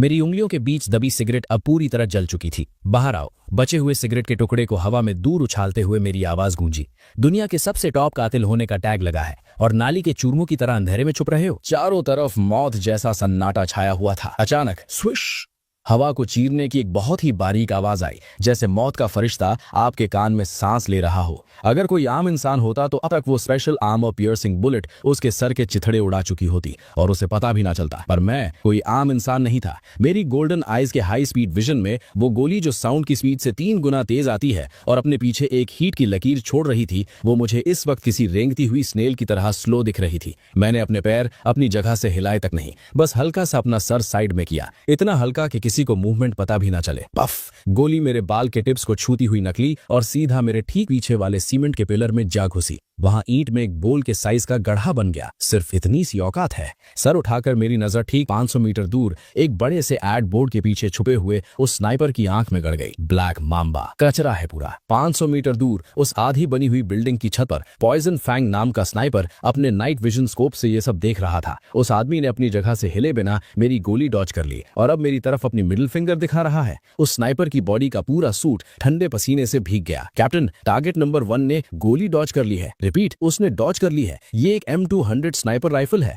500 मीटर की दूरी से ये कैसे हो सका है? उसके एयरपीस में उनके लीडर वाइपर की एकदम बर्फ जैसी ठंडी और हैरान आवाज आई। बकवास बंद कर। टीम बी और टीम सी अटैक करो। Close combat. उसे सांस लेने का 1 सेकंड भी मौका मत दो। Copy that. ऑर्डर मिलते ही उस पुरानी फैक्ट्री के चारों तरफ के अंधेरे से अचानक 12 काले रंग के भूत जैसे साए निकल कर आए। उन्होंने पूरी बॉडी पर एक्सोस्केलेटन टैक्टिकल आर्मर पहनी हुई थी। उनके हाथ में साइलेंसर लगी हुई सब मशीन गन्स और हाई फ्रीक्वेंसी वाइब्रेशन वाले खतरनाक चाकू थे। उनकी मूवमेंट्स एकदम किसी रोबोट की तरह परफेक्ट थीं। एक शांत भेड़िए के झुंड की तरह वो चारों तरफ से मुझे घेरने लगे। मैं उस चक्रव्यूह के ठीक बीच में खड़ा था। मेरे चेहरे पर डर की एक बूंद तक नहीं थी, बल्कि खून की प्यास वाली एक मस्त शैतानी स्माइल थी। सिस्टम, मुझे अपनी दुकान से कुछ खरीदना है। डिंग, डिटेक्ट किया गया है कि host S class battle environment में है। सिस्टम का स्मार्ट रिकमेंडेशन ओपन कर दिया गया है। 1 absolute defence shield, 1 time use, price 50 million, nuclear bomb छोड़कर सब कुछ रोक लेगा, duration 10 minutes. 2 Terminator T800 experience card, 1 hour, price 100 million. 3 Ancient martial arts, Bajikwan Grandmaster, permanent, price 200 million. 4 Telekinesis / mind control, beginner, price 500 million. उन rates को देखते ही मेरे होठों पर एक भयंकर और खतरनाक मुस्कान आ गई। मैं ऑप्शन 3 चूज करता हूँ। बाजिकवान। 200 मिलियन फंड्स डिडक्ट हो गए हैं। बाजिकवान ग्रैंड मास्टर की पूरी मसल मेमोरी बॉडी में डाली जा रही है। डन। बूम, एक ऐसी भयंकर और खतरनाक एनर्जी मेरे पूरे जिस्म में दौड़ गई। मेरी हड्डियां किसी पटाखे की तरह चट चट बोलने लगी। मेरी पहले से नॉर्मल दिखने वाली मसल्स अचानक एकदम टाइट हो गई। एक एक मसल फाइबर में ऐसा लग रहा था जैसे पहाड़ तोड़ने वाली ताकत भर दी गई हो। उसी वक्त सबसे आगे वाले 2 कातिल मेरे ठीक सामने पहुंच चुके थे। उनके चमकते हुए वाइब्रेशन चाकू एक लेफ्ट से और एक राइट से ठीक मेरे गले और दिल की तरफ आ रहे थे। बहुत ज्यादा स्लो हो तुम। उनके कान के बिल्कुल पास मेरी ठंडी आवाज गूंजी। उन्होंने देखा ही नहीं कि मैं कब उनके गार्ड्स के ठीक अंदर घुस गया था। बाजिकवान आयरन माउंटेन लीन। मैंने मुक्का तक नहीं मारा, बस अपने कंधे को हल्का सा नीचे किया और लेफ्ट साइड वाले उस कातिल की छाती पर जोर से मार दिया।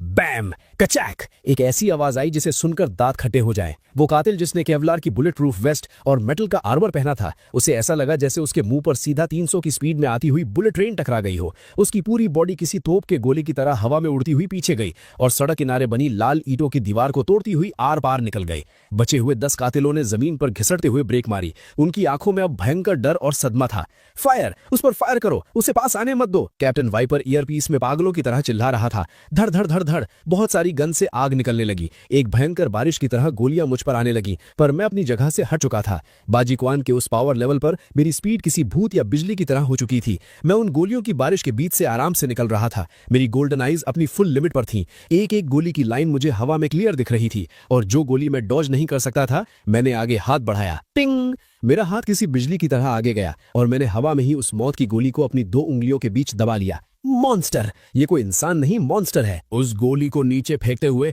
मैंने एकदम से हवा में छलांग लगाई। अब मेरी बारी है। अगले 3 मिनट तक वहां सिर्फ एक तरफा कत्लेआम चला। मैं किसी मौत के फरिश्ते की तरह था। मैं जहां से गुजरता वहां मौत होती। बाजिकवान की सबसे खतरनाक और फाड़ देने वाली पावर को मैं यूज कर रहा था। थ्रोट पंच, एल्बो स्ट्राइक, अपरकट, एक एक मूव बहुत सिंपल और डायरेक्ट था, पर उसमें किसी बॉम्ब के फटने जितनी ताकत थी। उनके महंगे एक्सोस्केलेटन आर्मर मेरे आगे पेपर की तरह फट रहे थे। एक कातिल ने मुझे बजूका से उड़ाने की कोशिश की, पर उससे पहले कि वो ट्रिगर दबाता, मैंने एक लात से उसका पूरा हाथ तोड़ दिया। वो रॉकेट लॉन्चर जमीन पर गिरा और फट गया, जिससे वो कातिल खुद ही अपने हथियार से हवा में उड़ गया। जब सबसे आखिरी कातिल को मैंने लात मारकर दूर फेंका, तब वो पूरा इंडस्ट्रियल एरिया वापस एकदम शांत हो गया। मैं उस मौत के मैदान के ठीक बीच में खड़ा था। मेरे अरमानी के सूट पर खून की एक बूंद तक नहीं थी। सिर्फ मेरी उन गहरी आंखों में वो जलने वाली गोल्डन चमक थी जो अभी तक शांत नहीं हुई थी। सिर उठाकर मेरी नजरें दूर आधी बनी हुई उस बिल्डिंग की छत की तरफ गईं। वहां अभी भी एक आखिरी बड़ी मछली बाकी थी।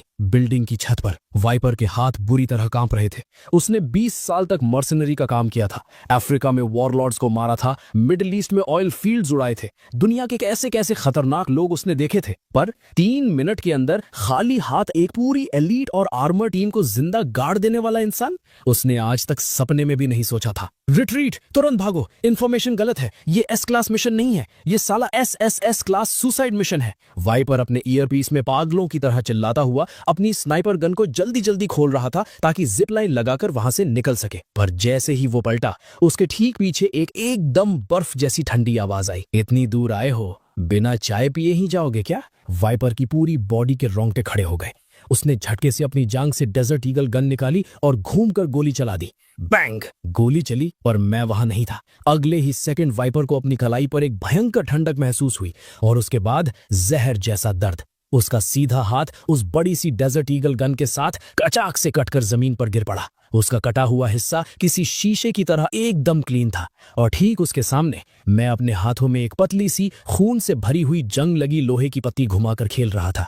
ये जमीन से उठाई हुई एक सस्ती सी कोल्ड ड्रिंक के कैन की पत्ती थी। एक पत्ता हो या फूल, अगर हाथ में औकात हो तो वो भी किसी की जान ले सकता है। वाइपर अपने कटे हुए हाथ को पकड़कर जमीन पर घुटने के बल गिर पड़ा। उसकी आंखों में अब सिर्फ डिस्पेयर और मौत का खौफ था।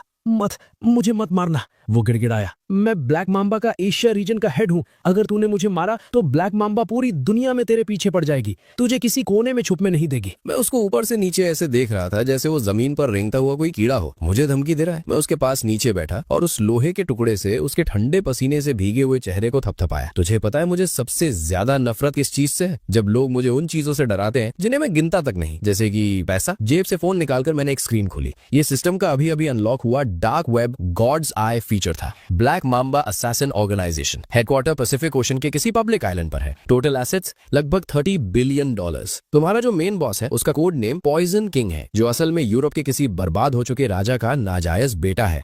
मैं फोन देकर उनकी डिटेल्स पढ़ रहा था और मेरी एक एक लाइन के साथ वाइपर का चेहरा किसी मुर्दे की तरह सफेद पड़ता जा रहा था। तो तुझे ये सब कैसे पता? ये तो टॉप सीक्रेट इन्फॉर्मेशन है। मैंने उसकी बात को पूरी तरह इग्नोर किया। मेरी उंगलियां फोन की स्क्रीन पर तेजी से चलने लगी। System, global top hacker God's hand upgraded version को खरीदो। ब्लैक मांबा के मेन अकाउंट्स में घुसो और उनका सारा फंड फ्रीज कर दो। इसके अलावा सारे असैसिन्स के लिए एक नया बाउंटी ऑर्डर रिलीज करो। 3 सेकंड बाद वाइपर का वो स्पेशल कम्युनिकेशन डिवाइस पागलों की तरह वाइब्रेट करने लगा। सिर्फ उसका ही नहीं, इस वक्त पूरी दुनिया में फैले हुए 3000 से ज्यादा ब्लैक माम्बा असैसिन्स को एक साथ सबसे टॉप लेवल का रेड अलर्ट कमांड मिला। Supreme bounty order. टारगेट पूरी जाओ फैमिली। मेन टारगेट जाओ यूटियान और उसका बाप जाओ gang. Client code name God. Bounty amount $1 billion. Special condition, जो भी जाओ गैंग का सिर काट कर लाएगा वो ब्लैक माम्बा का नया बॉस बनेगा। प्रेजेंट बॉस पॉइजन किंग को गॉड द्वारा $50 बिलियन में खरीद लिया गया है। ऑर्गेनाइजेशन का नया नाम अब डिवाइन पनिशमेंट होगा। खरीद लिया गया? बड़बड़ाते हुए वाइपर को लगा जैसे उसकी पूरी दुनिया ही पलट गई हो। उसने सपने में भी नहीं सोचा था कि कोई इंसान चलते फिरते पूरे के पूरे किलर ऑर्गेनाइजेशन को ही खरीद लेगा। क्यों यकीन नहीं हो रहा है? अपनी जगह से उठते हुए मैंने अपने हाथ झाड़े।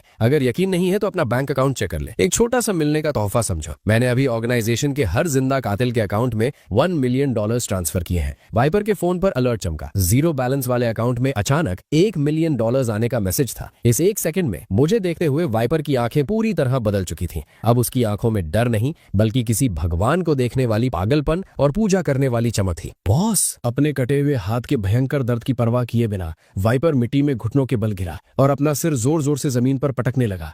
इस गुलाम की आंखें थी पर इसने आपको नहीं पहचाना। ये गुलाम अपने बॉस के लिए आग में कूदने को तैयार है। जाओ गांग वो बुढ़ा, मैं अभी जाकर उसकी गर्दन काट कर लाता हूँ। मेरी ठंडी नजरें उस पर टिकी थी। तेरा हाथ कट चुका है, तू अब किसी काम का नहीं है। मैं अपने पास कचरा जमा नहीं करता। वाइपर का चेहरा मौत जैसा पीला पड़ गया, पर मैंने अपनी बात घुमा ली। मेरे पास एक दवाई है, इसको खा ले। मेरे हाथ में अचानक एक काले रंग की गोली आई। ये सिस्टम की दुकान से 50 मिलियन में खरीदी गई बिगिनर रीजेनरेशन पिल थी। तेरा हाथ वापस उगाएगा और तेरी ताकत पहले से 3 गुना ज्यादा हो जाएगी। पर इस दवाई में जहर है। हर 3 महीने में तुझे इसका एंटीडोट खाना पड़ेगा। अगर तूने कभी मुझे धोखा देने का सोचा तो मैं खाऊंगा। बिना 1 सेकंड सोचे वाइपर ने वो गोली मेरे हाथ से ली और निकल गया। और फिर एक भयंकर चमत्कार हुआ। वाइपर की कटी हुई कलाई के पास का मांस अचानक किसी जिंदा कीड़े की तरह हिलने लगा और देखते ही देखते वहां नया हाथ उगने लगा। भगवान का चमत्कार! ये भगवान का चमत्कार है। खुशी और हैरानी के मारे वाइपर जोर जोर से रोने लगा। पलटकर मेरे कदम उस बिल्डिंग की छत के किनारे की तरफ बढ़ गए। यहाँ जितनी भी लाशें हैं सबको साफ कर देना। मुझे कल सुबह न्यूज में इस शूट आउट की कोई खबर नहीं चाहिए। और हाँ, सबको बता दो, जाओ फैमिली को एक झटके में मत मारना। मैं उनके साथ आराम से खेलूंगा। पहले उनका सारा पैसा रोको, फिर उनके सारे कॉन्टैक्ट्स खत्म करो और आखिरी में मैं चाहता हूँ कि वो लोग सू ग्रुप के दरवाजे पर घुटनों के बल बैठकर मौत की भीख मांगे। जी बॉस, आज रात के बाद जाओ फैमिली का नाम इस अंडरग्राउंड दुनिया से पूरी तरह मिटा दिया जाएगा। छत के किनारे पर खड़े होकर मैंने ठीक उस 30 मंजिल ऊंची बिल्डिंग से छलांग लगा दी। हवा में गिरते वक्त मैंने सिस्टम से खरीदा हुआ एंटी ग्रेविटी ग्लाइडर ऑन कर दिया। किसी बड़े से काले चमगादड़ की तरह हवा में तैरते हुए मैं उस अंधेरी रात में गायब हो गया। आधे घंटे बाद सू वॉन्किंग का पर्सनल विला अभी भी पूरी रोशनी से जगमगा रहा था। हॉल में एक तकिए को कस के गले लगाए सू वॉन्किंग सोफे पर सिकुड़ी हुई बैठी थी। टीवी चल रहा था पर उसका ध्यान वहां बिल्कुल नहीं था। बगल में छोटी डुओ सो चुकी थी और उसकी आंखों के किनारे अभी भी आंसू लगे थे। लिंचन, तुम प्लीज ठीक रहना। अपने दोनों हाथ जोड़े सू वॉन्किंग चुपचाप दुआ कर रही थी। ठीक उसी वक्त दरवाजे के फिंगरप्रिंट लॉक से आवाज आई और मशीन ने बोला, वेलकम होम। किसी स्प्रिंग की तरह सू वैंकिंग सोफे से उछल पड़ी। जूते पहने बिना ही नंगे पैर भागती हुई वो दरवाजे की तरफ गई। दरवाजा खुला, मैं वहां खड़ा था। मेरे हाथ में एक डब्बा था जिसमें से गरम गरम भाप निकल रही थी। सॉरी, थोड़ा लेट हो गया। रास्ते में नाइट मार्केट से गुजर रहा था, देखा कि इनके क्रॉफिश मस्त लग रहे थे तो सोचा थोड़ा लेता चलूं। उस प्लास्टिक बैग को हिलाकर दिखाते हुए मैंने कहा, 13 स्पाइसेस वाले हैं। लिंचन! सू वैंकिंग के अंदर का सारा इमोशन अचानक बाहर आ गया। भागकर आते ही वो सीधा मेरे गले लग गई। उसने मेरी कमर को इतनी जोर से पकड़ा और उसके आंसुओं से मेरी शर्ट पूरी तरह भीग गई। तुम कहाँ चले गए थे? तुम्हें पता है मैं कितना डर गई थी? मैंने उस हेलीकॉप्टर की आवाज सुनी थी। मुझे लगा कि 1 सेकंड की हैरानी के बाद मैंने प्यार से उसके लंबे बालों पर हाथ फेरा। पागल, मैंने कहा था ना, बस थोड़ा सा कचरा जमा हो गया था जिसे साफ करना था। सिर उठाकर मेरी नजरें खिड़की के बाहर आसमान पर गईं। वहां से काले बादल हट चुके थे और एक मस्त सफेद चांद चमक रहा था। आज के बाद इस जियांगछेंग शहर की रात वैसी ही चलेगी जैसा मैं चाहूंगा। अब इस दुनिया में कोई तुम्हें नुकसान नहीं पहुंचा सकता। अपना आंसुओं से भरा चेहरा ऊपर उठाते हुए सू वैंकिंग ने मुझे देखा। लिंचन, आखिर तुम हो कौन? अपना सिर नीचे करके उसकी आंखों के किनारे लगे आंसू को चूमकर मैंने साफ कर दिया, मैं तुम्हारा गॉड लेवल बिलियनर हूं और तुम्हारा नाइट भी। ठीक उसी वक्त जियांगछेंग शहर के दूसरे कोने पर जाओ फैमिली का बड़ा सा मैंशन खड़ा था। जाओ यूटियान का बाप और जाओ ग्रुप का चेयरमैन जाओ गैंग अपने स्टडी रूम में बैठा उस अच्छी खबर का इंतजार कर रहा था। अभी तक कोई खबर क्यों नहीं आई? ये वाइपर जैसा नल्ला आखिर कर क्या रहा है? गुस्से में जाओ गैंग ने अपनी सिगार को एस्ट्रे में मसल दिया। अचानक स्टडी रूम का दरवाजा किसी ने जोर से धक्का देकर खोला। उनका बटलर लड़खड़ाता हुआ अंदर भागता आया। उसका चेहरा डर के मारे सफेद पड़ चुका था। साहब साहब, अनर्थ हो गया, बहुत बड़ा कांड हो गया। क्यों चिल्ला रहा है? आसमान गिर गया क्या? जाओ गैंग जोर से चिल्लाया। आसमान सच में गिर गया साहब। कांपते हुए हाथों से बटलर ने एक टैबलेट आगे बढ़ाया। ये देखिए, डार्क वेब पर, पूरे डार्क वेब पर हमारी फैमिली को मारने का इनाम रखा गया है। हमारी कंपनी के शेयर्स अभी अभी अमेरिका के प्री मार्केट में 90% तक क्रैश हो चुके हैं। और तो और कंपनी के 10-12 सबसे बड़े शेयर होल्डर्स ने अभी कॉल करके बोला है कि वो अपने सारे शेयर्स बेचकर निकल रहे हैं। क्या बकवास कर रहा है? झटके से जाओ गैंग ने टैबलेट छीना। स्क्रीन पर नजर पड़ते ही उसका दिमाग घूम गया और उसे लगा जैसे जमीन खिसक गई हो। उसकी छाती में एक भयंकर दर्द उठा और उसके मुंह से खून की कुल्टी निकल गई। डार्क वेब के सबसे मेन पेज पर ठीक बीच में उसकी एक बहुत बड़ी फोटो लगी थी और ठीक उसके नीचे एक खून से सने हुए फॉन्ट में मैसेज चल रहा था, ग्लोबल हंट अगेंस्ट जाओ फैमिली, बाउंटी $1 बिलियन। ये किसने किया है? कौन है वो? किसी घायल भेड़िए की तरह जाओ गैंग चीख रहा था। At the exact same time study room का टेलीफोन बज उठा। एक अनजान नंबर था। कांपते हुए हाथों से जाओ गैंग ने रिसीवर उठाया। फोन की दूसरी तरफ से एक आवाज आई जिसे बदला गया था, पर उसमें मौत जैसी ठंडक थी। गुड इवनिंग चेयरमैन जाओ, सुना है तुम ब्लैक माम्बा को ढूंढ रहे हो। अफसोस की बात है, ब्लैक माम्बा अब लिन के नाम हो चुका है। अपनी इस आखिरी रात को अच्छे से एंजॉय कर लो, क्योंकि कल सुबह का सूरज जाओ फैमिली की आखिरी सुबह होगी। फोन कट गया। जाओ गैंग के हाथ से रिसीवर छूटकर जमीन पर गिर गया। उसकी पूरी बॉडी किसी जेली की तरह बनकर उस कुर्सी पर ढेर हो गई। उसकी आंखें एकदम खाली हो चुकी थी। खिड़की के बाहर जो रोशनियां कल तक जाओ फैमिली की अमीरी का दिखावा थे, वो इस वक्त नरक का रास्ता दिखाने वाले दिए जैसी लग रही थी। जियांगचेंग शहर की सुबह हमेशा बिजी और रूल्स के हिसाब से चलती थी, पर आज इस पूरे शहर की हवा में एक अजीब सा पागलपन और घुटन भरी हुई थी। ये सब उस डिवाइन पनिशमेंट नाम के मिस्टीरियस ऑर्गेनाइजेशन की वजह से था। कल रात डार्क वेब पर जो $1 बिलियन का बाउंटी ऑर्डर निकला था, उस एक न्यूज ने पूरी दुनिया के अंडरग्राउंड वर्ल्ड में आग लगा दी थी। $1 बिलियन, इस अमाउंट ने दुनिया भर के किलर्स को पागल कर दिया था। जाओ ग्रुप की हेडक्वार्टर बिल्डिंग, ये शीशे की इमारत जो कल तक इस शहर के टॉप पावर की पहचान थी, आज उसको चारों तरफ से घेर लिया गया था। पर दरवाजे के बाहर कोई मीडिया वाले या प्रोटेस्ट करने वाले नहीं थे।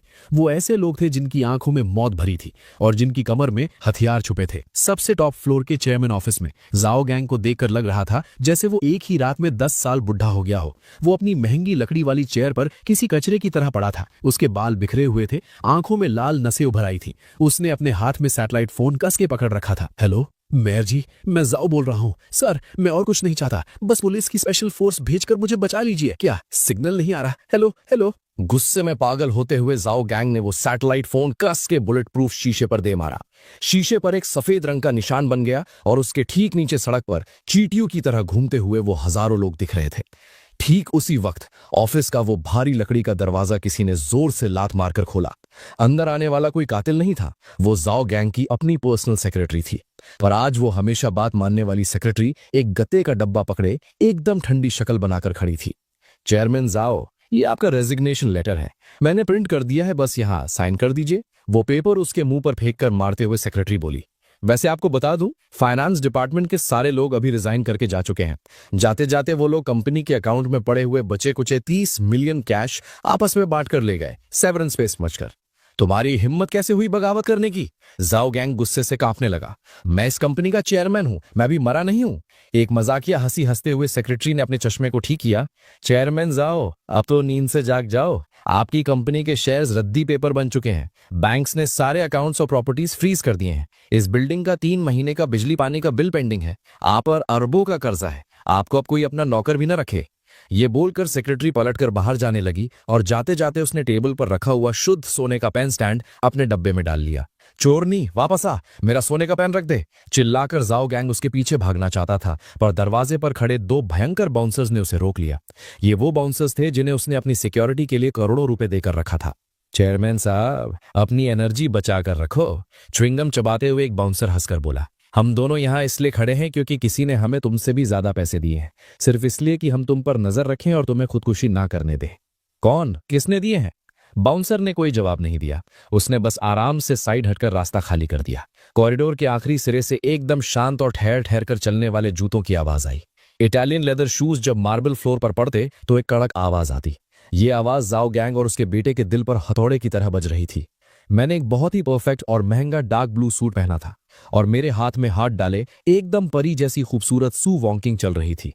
हम ऐसे अंदर आए जैसे हम आराम से घूम रहे हों और हमारे ठीक पीछे पूरे सूट में और हाथ में ब्रीफकेस लिए एलीट लॉयर्स और टेक ओवर एक्सपर्ट्स की एक बड़ी टीम चल रही थी। Good morning chairman Zhao. आराम से उस महंगे ऑफिस में घुसते हुए मैंने चारों तरफ नजर डाली। आखिर में मेरी नजर झाओ गैंग के उस मोट जैसे सफेद चेहरे पर आकर अटक गई। ये है इस शहर के सबसे अमीर आदमी का ऑफिस। टेस्ट थोड़ा चीप है। उसके टेबल पर रखी एक गोल्डन मेंढक की मूर्ति को मैंने उठाया। ये तो नकली सोना लग रहा है। उस मूर्ति को हवा में उछालते हुए मैंने कचरे के डब्बे में फेंक दिया। लिन चैन अपनी खून से भरी आंख से झाओ गैंग मुझे घूर रहा था। उसका गुस्सा इतना था कि लग रहा था वो मेरी जान ले लेगा। ये तू है, तूने ही वो इनाम रखा है ना। तू एक शैतान है। तू आखिर चाहता क्या है? किसी को मारने का एक तरीका होता है। तूने तो सब कुछ तबाह कर दिया। ये कानून के खिलाफ है। कानून? अपने लॉयर्स में से एक से कुर्सी लेकर मैंने सू वैंकिंग को बिठाया और खुद आराम से उस ऑफिस डेस्क पर टेक लगाकर बैठ गया। मेरी नजर झाओ गैंग पर ऐसी थी जैसे किसी कीड़े को देख रहा हूँ। कल रात जब तूने मुझे मारने के लिए असैसिन्स भेजे थे तब कहाँ था तेरा कानून? क्यों सिर्फ तुम जैसे अमीर लोग ही कानून के साथ खेल सकते हैं, आम जनता नहीं? मैंने अपने हाथ से इशारा किया। मेरे ठीक पीछे से मेरा नंबर 1 लॉयर आगे आया। उसने अपना ब्रीफकेस खोला और बहुत सारे मोटे मोटे पेपर्स निकालकर ठीक झाओ गैंग के मुंह के सामने टेबल पर पटक दिए। चेयरमैन झाओ, मैं आपको अपने इंट्रोडक्शन दे दूं।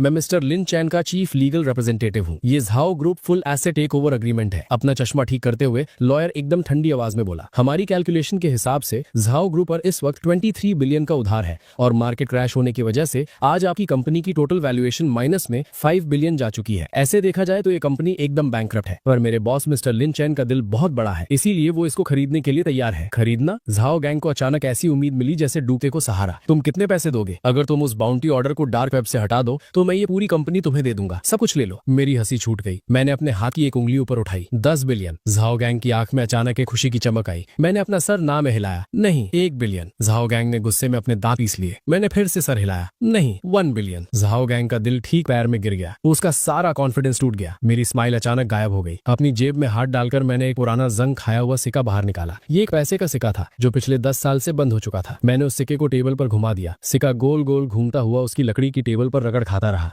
और आखिर में ठीक झाओ गैंग के सामने आकर गिर पड़ा। 1 पैसा, लिंचन ने एकदम ठंडी आवाज में कहा। इस 1 पैसे में मैं तुम्हारी जाओ फैमिली की 3 जनरेशन की कमाई हुई सारी प्रॉपर्टी खरीद रहा हूँ। इसमें ये पूरी बिल्डिंग, तुम्हारे नाम की सारी प्रॉपर्टीज, शेयर्स, यहाँ तक कि जो सूट तुमने पहना है वो सब शामिल है। तो अपने औकात भूल रहा है? जाओ गैंग गुस्से से चिल्ला उठा और उसके मुंह से खून की उल्टी निकल आई। वो टेबल पर जोर से हाथ मारकर खड़ा हो गया। मैं चाहे इन सब चीजों को आग लगा दूं, भिखारियों को दान दे दूं, पर तुझे कभी नहीं दूंगा। आग लगा दोगे? लिंचन की आंखों में ठंडक आई। लगाकर देख लो, पर मैं तुम्हें याद दिला दूं, नीचे सड़क पर 3000 से ज्यादा बाउंटी हंटर्स तुम्हारा बड़ी बेसब्री से इंतजार कर रहे हैं। अगर मैंने जिंदा पकड़ने का ऑर्डर वापस ले लिया तो जरा सोचो वो लोग किस तरह अंदर घुसेंगे। जाओ गैंग वहीं जम गया। ये एक ऐसी प्रॉब्लम थी जिसका कोई सोल्यूशन नहीं था। पापा साइन कर दो, मुझे जिंदा रहना है, मैं मरना नहीं चाहता। जाओ यूतियान पूरी तरह टूट चुका था। वो जमीन पर घिसटता हुआ आया और अपने बाप के पैरों से लिपटकर रोने लगा। उसके चेहरे पर आंसू और नाक बह रही थी। अपने बेटे को इस तरह कचरे और दर्पों की तरह रोते देकर जाओ गैंग की आंखों की बची कुची रोशनी भी पूरी तरह बुझ गई। लिंचन, तू सच में बहुत बेरहम है। जाओ गैंग के हाथ बुरी तरह कांप रहे थे जब उसने पेन उठाया। जिस पल उसने साइन किया उसे लगा जैसे उसके अंदर से उसकी रूह निकल गई हो। जिंदगी भर मेहनत करके जो एम्पायर उसने बनाया था उसे उसने सिर्फ 1 पैसे की कीमत पर उस आदमी को बेच दिया जिसे वो कभी कचरे जैसा डिलीवरी बॉय समझता था। ये हुई ना बात। लिंचन ने साइन किया हुआ कॉन्ट्रैक्ट उठाया। एक बार भी बिना देखे उसे सीधा अपने पीछे खड़ी सू वॉन क्विंग को पकड़ा दिया। वॉन क्विंग, तुम्हारे लिए एक गिफ्ट पसंद आया? सू वॉन क्विंग ने उस भारी फाइल को हाथों में पकड़ा। ये तो वही खतरनाक और औकात वाली कंपनी थी जिसने कल सू फैमिली को लगभग मौत के घाट उतार दिया था और अब बस इतनी आसानी से ये उसकी मुट्ठी में थी। लिंचन, ये बहुत ज्यादा कीमती है। अरे एक ही फैमिली होकर ऐसी अजीब बातें क्यों कर रही हो? और वैसे भी मुझे इन बेकार कंपनीज को चलाने में आलस आता है। आज से तुम ही इस जाओ ग्रुप की, ओ नहीं, अब ये Lin's god level first branch company बन चुकी है। तुम ही इसकी नई चेयरमैन हो। लिंचन अपनी जगह से उठा और उसने जाओ गैंग के कंधे पर हाथ हथपाया जैसे किसी हारे हुए बेघर कुत्ते को दिलासा दे रहा हो। रोने वाली शक्ल मत बनाओ। हमारी इस टेक ओवर को सेलिब्रेट करने के लिए मैं तुम दोनों बाप बेटे को थोड़ा जिंदगी का एक्सपीरियंस करवाने बाहर ले जाऊंगा। कैसे एक्सपीरियंस? जाओ गैंग को अंदर से कुछ बहुत बुरा होने का डर लगने लगा। शॉपिंग। लिंचन ने एक चुटकी बजाई। System God level humiliating consumption mode activate करो। सिस्टम ने डिटेक्ट किया कि होस्ट एकदम टॉप लेवल स्टोरी में है। नया टास्क आया, पुराने सबसे अमीर आदमी को शॉपिंग पर ले जाओ। टास्क रिक्वायरमेंट था कि जाओ बाप बेटे के ठीक सामने वो सारी चीजें खरीदो जिन्हें खरीदने का वो सपना देखते थे पर उन्होंने पैसे बचाए, और उन्हें कूली की तरह यूज करो। 1 घंटे बाद जांगचैंग शहर का सबसे बड़ा लग्जरी कार शोरूम। यहाँ पूरी दुनिया की सबसे टॉप लग्जरी कार्स रखी हुई थी। पहले ये वो जगह थी जहां जाओ युतियान सबसे ज्यादा आकर अपनी औकात का दिखावा करता था, पर वो हर बार आकर सिर्फ कुछ मिलियन वाली सस्ती एंट्री लेवल कार्स ही देखता था। जहां तक शोरूम के ठीक बीच में खड़ी 120 मिलियन वाली बुगाटी ला वॉयचर न्योर की बात है, उसे तो उसने छू कर भी नहीं देखा था। पर आज वो यहाँ आया था एक मजदूर की तरह। जाओ युतियान में एक फटी हुई शर्ट पहनी हुई थी, पूरा पसीने में नहा चुका था और थका हारा लिन चेन के पीछे चल रहा था, और जाओ गांग किसी बूढ़े और डरपोक नौकर की तरह अपना सिर झुकाए हुए पीछे चल रहा था। ये गाड़ी जानी पहचानी लग रही है। लिन चेन ने उस बुगाटी की तरफ इशारा किया और जाओ युतियान की तरफ एक आधी स्माइल के साथ देखा। सुलह, इस कार को खरीदने के लिए तूने पिछली बार 6 महीने तक अपने बाप की मिन्नतें की थी, पर उसने तुझे खरीद कर नहीं दी। जाओ युतियान ने अपना थूक निकला। उसकी आंखों में भयंकर लालच और जलन थी। हाँ, अच्छी लग रही है। हाँ, अच्छी लग रही है। अच्छी लग रही है तो 2-3 बार और ठीक से देख ले। लिन चेन कार के पास गया और उसके इंजन हुड को थपथपाया, क्योंकि आज के बाद ये तुझे सिर्फ अपने सपनों में ही दिखेगी। ये बोलकर लिन चेन पलटा और उसने सेल्स मैनेजर को देखा। कार्ड स्वाइप करो, फुल कैश पेमेंट, कोई टेस्ट ड्राइव नहीं चाहिए, सीधा गाड़ी की चाबी मुझे दो। बिल्कुल लिन सर। मैनेजर खुशी के मारे इतना पागल हो रहा था कि उसके हाथ कांप रहे थे। लिन चेन ने कार की चाबी ली और जाओ युतियान की भयंकर मायूस आंखों के ठीक सामने उसने वो चाबी आराम से अपने पीछे खड़े ब्रदर हु की तरफ फेंक दी। हुजी, ये गाड़ी तुझे गिफ्ट की, आज के बाद सब्जी खरीदने इसी से जाना। वो अपनी कचरा वैन मत निकालना, मेरी बेइज्जती होती है। पूरा शोरूम पत्थर की तरह जम गया। 120 मिलियन की बुगाटी, सब्जी खरीदने वाली गाड़ी, और वो भी एक बॉडीगार्ड को गिफ्ट में। ब्रदर हु ने चाबी पकड़ी और उसके आंसू निकल आए। वो वहीं शोरूम में लिन चेन के आगे घुटनों पर गिर पड़ा। बस, आप मेरे नए भगवान हो, मेरी ये जान आज के बाद आपके नाम है। जाओ युतियान का दिल इस वक्त नरक में जल रहा था। उसे ऐसी फीलिंग आ रही थी जिसे बयान करना नामुमकिन था। जिस कार का वो सपना देखता था, लिन चेन ने उसको कचरे की तरह किसी गुंडे को गिफ्ट कर दिया। अभी मत घबराओ, अभी तो शुरुआत है। लिन चेन आगे चला। वो रोल्स रॉयस बोटेल मुझे चाहिए। सू मैडम को ऑफिस आने जाने के लिए दे देना। वो फेरारी ला फेरारी, इसको भी खरीद लो। इसका रंग थोड़ा ज्यादा भड़कीला है, वापस भेजकर इसको काला पेंट करवा देना। और वो वहां जो 8-10 एस्टन मार्टिन खड़ी हैं, सब पैक करो। मेरी कंपनी की सफाई करने वाली आंटियों को एक एक गाड़ी दे देना, उन्हें आने जाने में आसानी होगी। सिर्फ आधे घंटे के अंदर लिन चेन ने उस पूरे लग्जरी शोरूम को खाली कर दिया।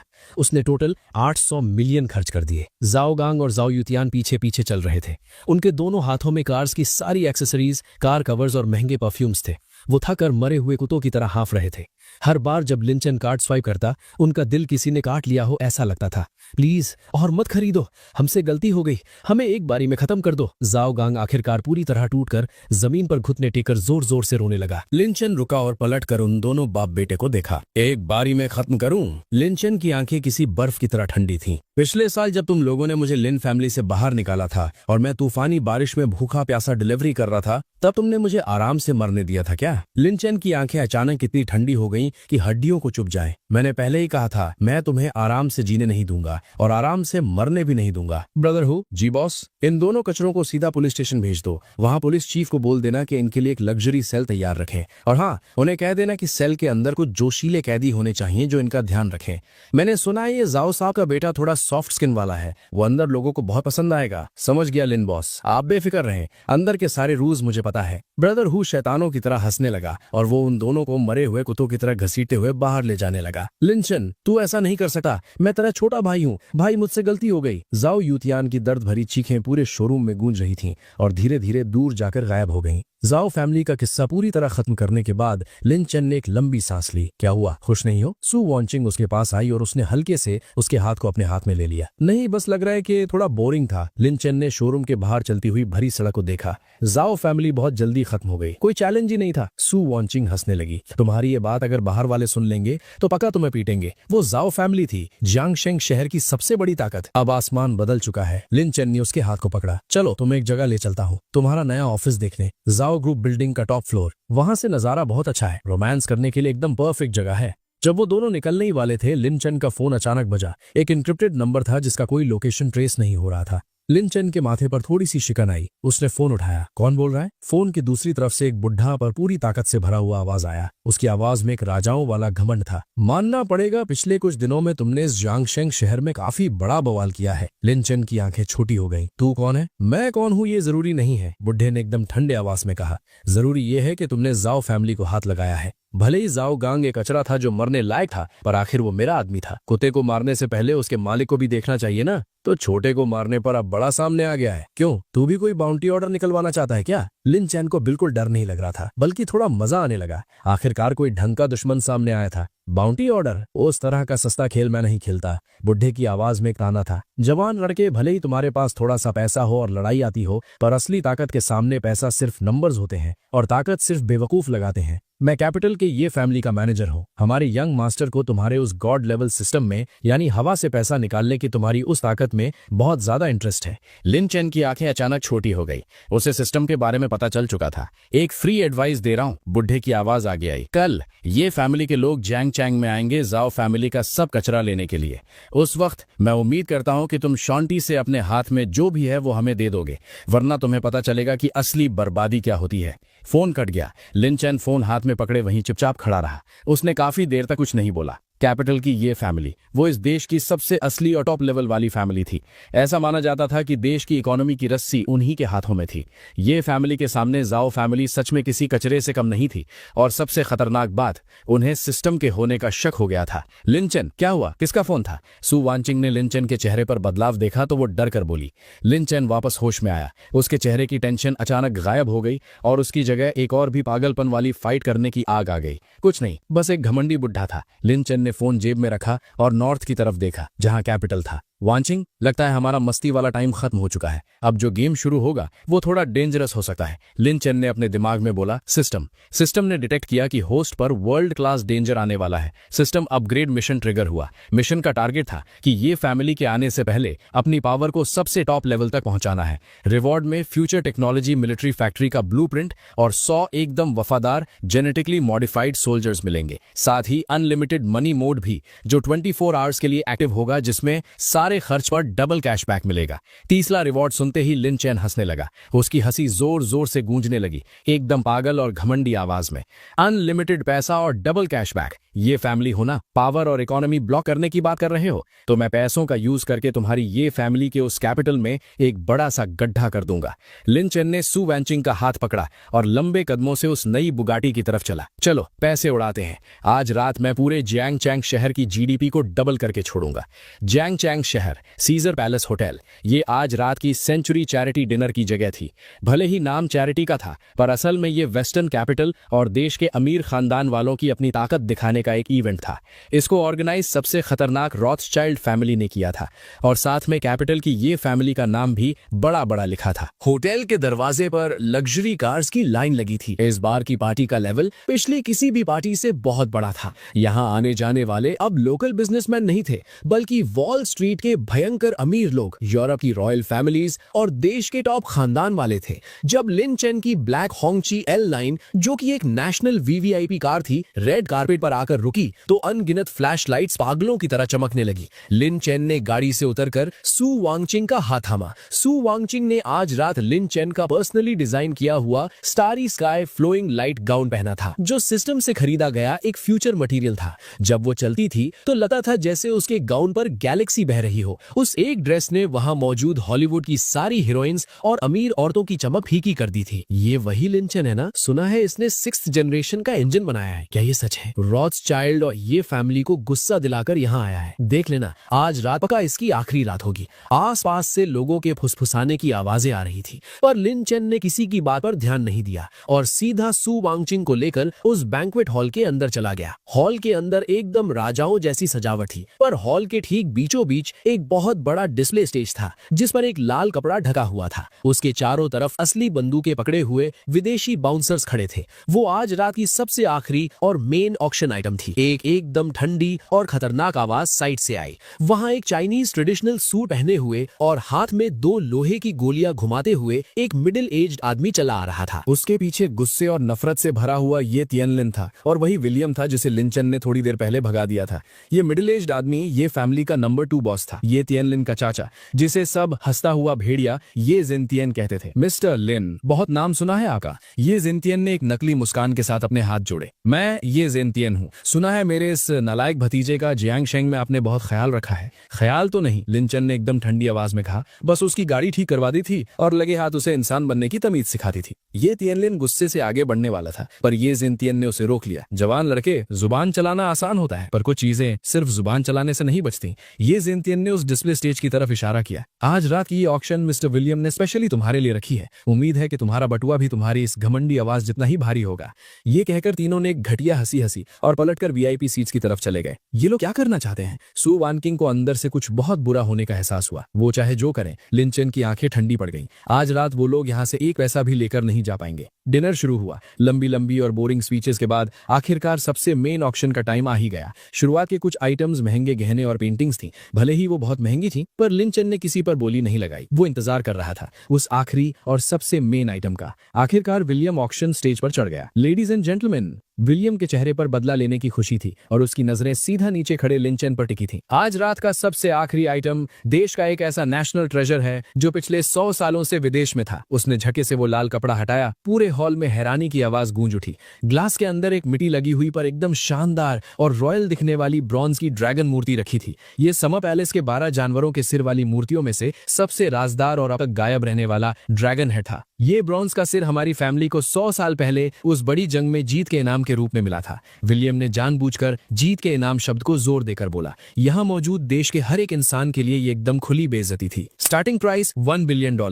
हर नई बोली कम से कम $100 मिलियन बढ़कर लगेगी। विलियम ने तशन और चुनौती भरी नजरों से लिन चेन को देखा। मिस्टर लिन, सुना है आप अपने देश से बहुत प्यार करने वाले बिजनेसमैन हैं। अब वक्त आ गया है अपना प्यार साबित करने का। अगर आप इसको नहीं खरीदेंगे तो कल ये मूर्ति सीधा ब्रिटिश म्यूजियम में भेज दी जाएगी और हमेशा के लिए वहां डिस्प्ले होगी और उसके नीचे लिखा जाएगा ईस्ट को हराने का सबूत। नीचे बैठे देश के सारे बिजनेसमैन गुस्से से उबल पड़े। घटिया लोग, ये तो हमारे मुंह पर थप्पड़ है। पर $1 बिलियन ये बहुत ज्यादा महंगा है। सबकी नजरें घूमकर लिन चेन पर आकर टिक गईं। ये एक मौत का जाल था। अगर खरीदा तो इसका मतलब था कि लुट गए और वेस्टर्न पावर्स को पैसा दे दिया गया। अगर नहीं खरीदा तो अपने नेशनल ट्रेजर की बेइज्जती होते देखना पड़ेगा और सारी इज्जत मिट्टी में मिल जाएगी। ये जैंतियान बगल से हंसने लगा। लिन चेन, बोली क्यों नहीं लगा रहा? तेरा वो अनलिमिटेड पैसा कहाँ गया? तेरा वो देश प्रेम कहाँ गया? कहीं तू डरपोक तो नहीं निकला? लिन चेन आराम से खड़ा हुआ। उसने अपने सूट के बटन ठीक किए और एकदम शांत नजरों से स्टेज पर खड़े विलियम को देखा। $1 बिलियन? लिन चेन ने अपने हाथ का नंबर प्लेट ऊपर उठाया। मैं $10 बिलियन देता हूँ। पूरे हॉल में मौत जैसा सन्नाटा छा गया। $10 बिलियन? यहाँ तक कि विलियम भी हैरान रह गया। वो तो बस लिन चेन से कुछ बिलियन लूटना चाहता था। उसे उम्मीद नहीं थी कि ये बंदा सीधा प्राइस 10 गुना बढ़ा देगा। लिन चेन, तुम पागल हो गए हो। सू वानचेंग ने उसकी आस्तीन कस के पकड़ ली। ये इन डाकुओं का बिछाया हुआ जाल है। अगर ये पैसा इनको मिल गया तो ये लोग वापस ताकतवर बन जाएंगे। टेंशन मत लो। लिन चेन ने उसके हाथ पर थपथपाया। पैसा देना है या नहीं ये वो लोग डिसाइड नहीं करेंगे। स्टेज पर खड़े विलियम को होश आया और वो खुशी से पागल हो गया। इन $10 बिलियन से न सिर्फ उसकी फैमिली की सारी प्रॉब्लम्स खत्म हो जाएंगी बल्कि वो भयंकर प्रॉफिट भी कमाएंगे। 10 बिलियन दो मार और सोल्ड। विलियम ने जल्दी से अपना हथौड़ा जमीन पर दे मारा। मिस्टर लिन, प्लीज अभी के अभी पैसे ट्रांसफर कीजिए। हम सिर्फ स्विफ्ट सिस्टम से आने वाला इंस्टेंट ट्रांसफर ही लेंगे। उसने पहले से ही पूरी प्लानिंग कर रखी थी। जैसे ही लिन चेन का पैसा स्विफ्ट सिस्टम में आएगा वो अपनी ताकत का यूज करके उस पैसे को हड़प लेगा। फिर एंटी मनी लॉन्ड्रिंग का बहाना बनाकर ट्रांजैक्शन फ्रीज कर देगा। आखिर में न वो नेशनल ट्रेजर देगा और ना ही पैसे वापस करेगा। ये उसकी घटिया हरकतों की आखिरी हद थी। लिन चेन ने अपना ब्लैक कार्ड निकाला और पास आए हुए स्टाफ मेंबर को दे दिया। बड़ी स्क्रीन पर ट्रांसफर का पेज खुल गया। जब सब लोग अपनी सांसें रोकर उस भयंकर अमाउंट के ट्रांसफर होने का इंतजार कर रहे थे तभी अचानक बड़ी स्क्रीन झपकी और एकदम खून जैसी लाल हो गई। Warning, transaction failed, error code 404। आपका बैंक खरीदा जा चुका है। क्या? विलियम की आंखें फटी रह गई। बैंक खरीदा जा चुका है का क्या मतलब है? ये अटलांटिक यूनियन बैंक है। ये हमारी फैमिली का अपना पर्सनल बैंक है। लिन चेन नीचे खड़ा था। उसके दोनों हाथ जेब में थे और उसके चेहरे पर एक बहुत मस्त स्माइल थी। सॉरी मिस्टर विलियम, अभी अभी ऑक्शन शुरू होने से ठीक 1 मिनट पहले मैंने इन्हीं $10 बिलियन का यूज करके यूएस शेयर मार्केट में आपके अटलांटिक यूनियन बैंक को जबरदस्ती पूरी तरह टेक ओवर कर लिया है। जिसका मतलब ये है कि मैं इस वक्त अपने ही पैसे से अपने ही बैंक में ट्रांजैक्शन कर रहा हूँ। एक हाथ से दे रहा हूँ, दूसरे से ले रहा हूँ। और तुम इस पुराने शेयर होल्डर होने के नाते अकाउंट्स में गड़बड़ी और लोगों के पैसे चुराने के जुर्म में फंस चुके हो। लिन चेन ने एक चुटकी बजाई। बैंक्वेट हॉल का दरवाजा जोर से खुला। इंटरपोल की यूनिफॉर्म पहने हुए पुलिस वाले अंदर भागते हुए आए। सबसे आगे वाले पुलिस ऑफिसर ने एक लाल रंग का वारंट ऊपर उठाया। विलियम रॉथस्चाइल्ड, तुम पर शेयर मार्केट मैनिपुलेट करने, मनी लॉन्ड्रिंग और कमर्शियल फ्रॉड का चार्ज है। तुम अरेस्ट हो चुके हो। क्या? ये नामुमकिन है। मैं रॉथस्चाइल्ड हूँ। मेरे पास स्पेशल पावर है। मिस्टर ये, मुझे बचाइए। मिस्टर ये। उसने ये जैंतियान की तरफ देखा पर इस वक्त तक ये जैंतियान का चेहरा गुस्से और डर से पीला पड़ चुका था। वो अपनी कुर्सी पर ऐसे बैठा था कि हिलने की हिम्मत भी नहीं कर पा रहा था क्योंकि उसे महसूस हो रहा था कि लाल रंग की लेजर लाइट्स सीधा उसके माथे पर लॉक हो चुकी हैं। वो अंधेरे में छुपे हुए शैडो लीजन के स्नाइपर्स थे। ले जाओ इसे। लिन चेन ने हाथ हिलाया। विलियम को किसी मरे हुए कुत्ते की तरह वहां से घसीट कर बाहर ले जाया गया और वो ब्रॉन्ज का सिर वहीं स्टेज पर रह गया। लिन चेन स्टेज पर चढ़ गया। उसने एक हाथ से उस भारी ब्रॉन्ज मूर्ति को उठा लिया। जीत का इनाम। लिन चेन ने नीचे बैठे उन हैरान विदेशी अमीर लोगों को देखा और उसकी आवाज बिजली की तरह गूंजी। याद रखना, आज के बाद से शिकार और शिकारी की जगह बदल चुकी है। जो चीजें हमारी हैं, मैं उन्हें एक एक करके वापस लाऊंगा, चाहे उसके लिए खरीदना पड़े या छीनना पड़े। बहुत बढ़िया। नीचे पब्लिक से ऐसी तालियां और चीखें निकल कर आईं जैसे कोई तूफान आ गया हो। देश के अनगिनत बिजनेसमैन की आंखों में आंसू आ गए। इस एक पल में पिछले 100 सालों का दबा हुआ गुस्सा और बेइज्जती पूरी तरह से बाहर निकल गई। सु वांगचिंग स्टेज पर खड़े उस चमकते हुए मर्द को देख रही थी। उसकी आंखों में पागलपन वाला प्यार था। ये उसका मर्द था जो अकेला पूरी दुनिया से लड़ रहा था और जीत भी रहा था। पर जब पूरा हॉल खुशी से झूम रहा था, तभी लिन चेन के दिमाग में सिस्टम की एक ऐसी आवाज आई जो पहले कभी नहीं आई थी। डिटेक्ट किया गया है कि होस्ट ने पुरानी कैपिटल को तोड़ने का अचीवमेंट पूरा कर लिया है। सिस्टम अपना सबसे आखिरी और फाइनल अपग्रेड कर रहा है। अपग्रेड पूरा हुआ। God level system 3.0 version dimension ruler activate हो चुका है। नए फीचर्स अनलॉक हुए हैं। Dimension store. अब ये सिर्फ धरती की टेक्नोलॉजी तक नहीं रुका है। यूनिवर्स की लेवल 1 टेक्नोलॉजी खोल दी गई है, जिसमें anti matter energy, gene lock खोलने वाला लिक्विड और स्पेस फोल्डिंग टेक्नोलॉजी शामिल है। Ruler domain. होस्ट के 100 मीटर के दायरे में फिजिक्स के रूल्स बदलने की फुल पावर मिल चुकी है, जैसे ग्रेविटी डबल करना या टाइम को 1 सेकंड के लिए रोक देना। फाइनल मिशन शुरू होता है। पूरी दुनिया के सबसे बड़े अमीर खानदानों का सफाया करो। लिन चेन इन नए फीचर्स को देख रहा था। उसकी आंखों में भयंकर गोल्डन रोशनी फूट पड़ी, यहां तक कि उसकी बॉडी से निकलने वाली इतनी ताकतवर एनर्जी की वजह से आसपास की हवा में भी लहरें बनती हुई साफ दिख रही थी। Dimension ruler. ठीक उसी वक्त ये ज़ेंतियान अचानक अपनी कुर्सी से खड़ा हो गया। वो लिन चेन को देख रहा था। उसके चेहरे पर अब कोई डर नहीं था, बल्कि एक बहुत ही शैतानी और अजीब मुस्कान आ चुकी थी। लिन चेन, क्या कमाल का शो था। सच में मजा आ गया। तो लगता है अफवाहें सच है। तुम्हारे पास सच में वो चीज मौजूद है।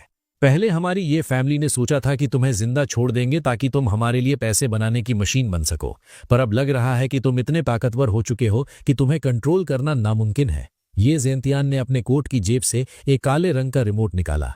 जानते हो ये क्या है? इस सीजर पैलेस क्रूज शिप के अंदर हमने 3 टन लिक्विड बॉम्ब लगा रखे हैं। जैसे ही मैं इस बटन को दबाऊंगा, तुम्हारे पास चाहे कितना भी पैसा हो, चाहे कितनी भी टेक्नोलॉजी हो, तुम एक पल में राख बन जाओगे। लिन चेन, अपना सिस्टम मुझे दे दो, वरना इस जहाज पर बैठे ये सारे बड़े लोग और तुम्हारी प्यारी औरत सब तुम्हारे साथ इस मौत की आग में जल जाएंगे। पूरे हॉल की चीखें और तालियां अचानक बंद हो गईं। सु वांचिंग का चेहरा मौत जैसा सफेद पड़ गया। पागल हो तुम। ये ज़ेंतियान, तुम पागल हो चुके हो। इस जहाज पर सैकड़ों मासूम लोग हैं। मासूम? ये ज़ेंतियान पागलों की तरह हंसने लगा।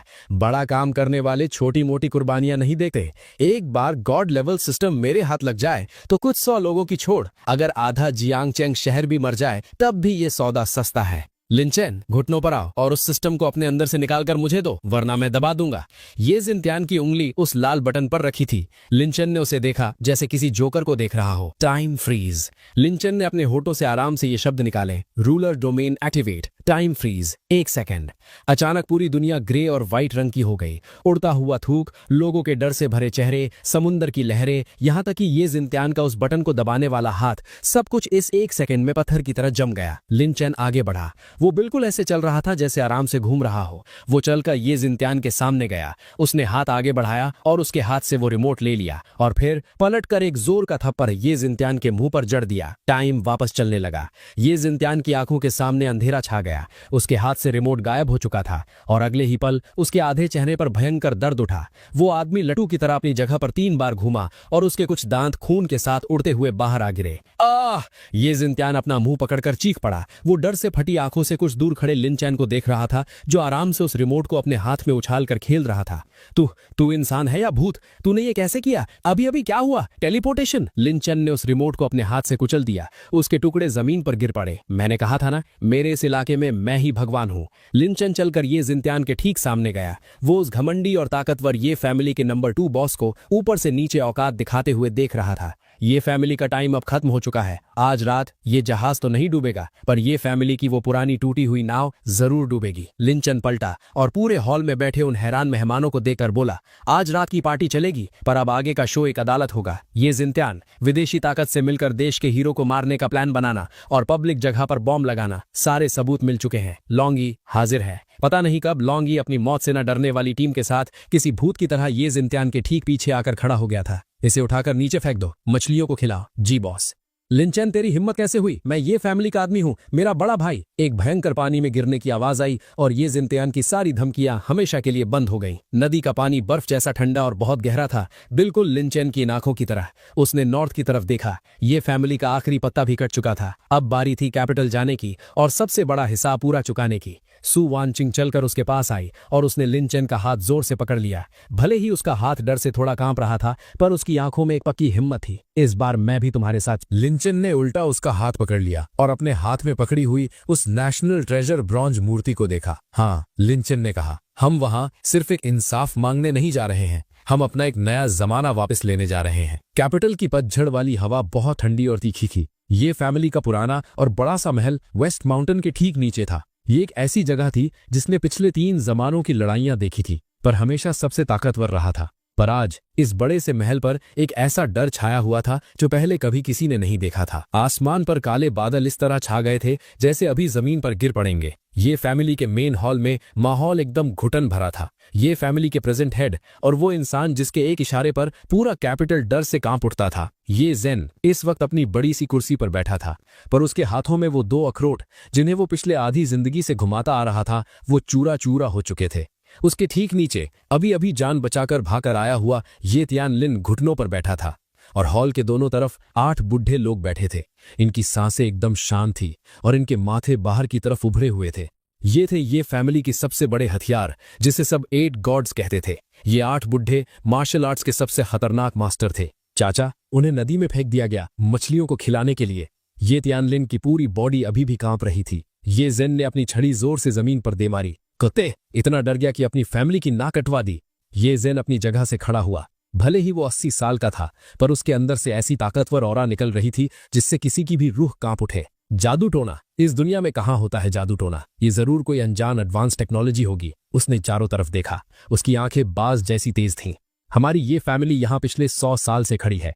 हमने सबसे खतरनाक लड़ाइयां देखी हैं, यहाँ तक कि 8 देशों की आर्मी भी कैपिटल में आकर हमारा कुछ नहीं बिगाड़ पाई थी। वो एक कल का छोकरा हमारा क्या बिगाड़ लेगा? मेरा ऑर्डर सुनो। ये जेन ने दोबारा छड़ी जमीन पर पटकी, जिससे टाइल्स टूट गई। Sky net defence system on करो। वो सिस्टम जो हमने वेस्टर्न ब्लैक वाटर कंपनी से 20 बिलियन देकर खरीदा था। उसमें इतनी पावर है कि किसी मिसाइल को भी हवा में गिरा दे। 8 गॉड्स, तुम सब अंदर वाले आंगन की सिक्योरिटी संभाल लो। अगर वो लिन नाम का आदमी एक कदम भी अंदर रखे तो उसे वहीं मार डालो। और दूसरी बात, ये जेन की आंखों में एक पागलपन था। पीछे वाले पहाड़ की रिस्ट्रिक्टेड एरिया में जो वो चीज बंद है उसे खोल दो। अगर वो इंसानों से अलग टेक्नोलॉजी खेलना चाहता है तो आज मैं उसे दिखाऊंगा कि असली मॉन्स्टर क्या होता है। वो चीज सुनते ही वहां खड़े उन 8 खतरनाक मास्टर्स के चेहरे भी बदल गए और उनकी आंखों में भयंकर डर दिखने लगा। ठीक उसी वक्त आसमान में अचानक बिजली कड़कने जैसी भयंकर आवाज आई। पर यह बादलों के टकराने की आवाज नहीं थी। ये आवाज ऐसी थी जैसे कोई बहुत बड़ा इंजन हवा को चीरकर आवाज निकाल रहा हो। ये फैमिली के महल में मौजूद सभी लोग तुरंत हॉल से बाहर निकले और आसमान की तरफ देखने लगे। अगले ही पल सबकी आंखें फटी की फटी रह गईं। उनके ठीक सिर के ऊपर जो काले और घने बादल थे, उन्हें जैसे किसी बहुत बड़े हाथ ने फाड़ कर अलग कर दिया था। और वहां एक पूरी काली और तलवार जैसी शार्प दिखने वाली एक बहुत बड़ी स्पेस शिप हवा में बिना किसी आवाज के रुकी हुई थी। उसने सूरज को ढक लिया था और पूरे ये फैमिली के महल पर एक अंधेरा छा गया था। इसमें कोई पंखे नहीं थे, ये बस हवा में शांति से रुकी थी, जो फिजिक्स के सारे रूल्स के खिलाफ था। ये सिस्टम की दुकान से खरीदी गई स्टार शटल थी, जिसका नाम गॉड्स पनिशमेंट था। भले ही ये सिविलियन बेगर वर्जन था, पर इस दुनिया के लोगों को डराने के लिए काफी था। ये क्या है? ये तियानलिन डर के मारे जमीन पर गिर पड़ा और उसने पैंट में पेशाब कर दी।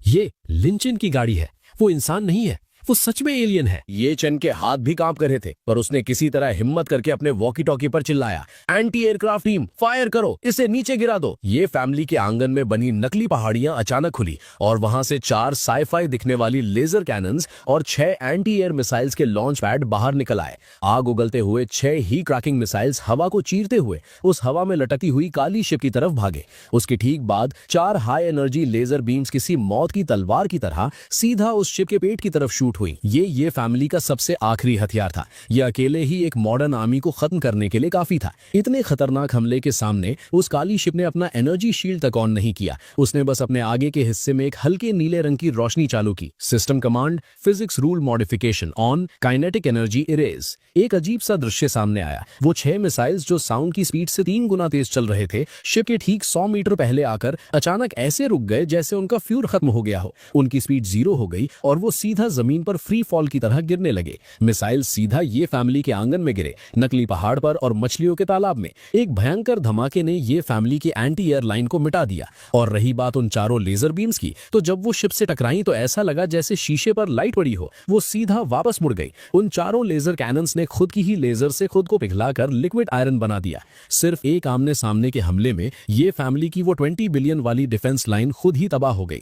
धुआं हटने के बाद ये फैमिली का आंगन एक खंडहर बन चुका था। हर तरफ टूटी हुई दीवारें और दर्द से चीखते हुए बॉडीगार्ड्स थे। ये चैन ऑल के दरवाजे पर खड़ा था। उसके पूरे चेहरे पर धूल थी और उसकी आंखें खाली हो चुकी थी। जिस स्काईनेट सिस्टम पर उसे इतना घमंड था वो ऐसे ही खत्म हो गया। ठीक उसी वक्त हवा में लटकती हुई शिप का नीचे का गेट धीरे धीरे खुला। 2 लोग 1000 मीटर की ऊंचाई से सीधा नीचे कूद गए, बिना किसी पैराशूट के, बिना किसी विंग सूट के। पागल हो गए हैं, ये तो खुदकुशी है, ये फैमिली के एक मास्टर ने चीखकर कहा। पर जमीन से ठीक 10 मीटर पहले उन दोनों के गिरने की स्पीड अचानक फिजिक्स के खिलाफ रुक गई और फिर वो दोनों हवा में तैरते हुए जमीन पर एकदम आराम से उतर गए। उन्होंने धूल का एक जिंक तक नहीं उड़ाया। लिन चेन और सू वांगचिंग। लिन चेन ने एक ब्लैक कलर का लॉन्ग कोट पहना था जिसके अंदर वही सूट था जो उसने जैंगचन में पहना था, और सू वांगचिंग ने एकदम शार्प व्हाइट कलर का टैक्टिकल सूट पहना था और उसके हाथ में वो हैवी मेटल का ब्रीफकेस था। वो दोनों एक साथ खड़े थे। उस ये फैमिली के खंडहर बने आंगन के बीच में वो दोनों ऐसे खड़े थे जैसे आसमान से उतरे हुए भगवान हो।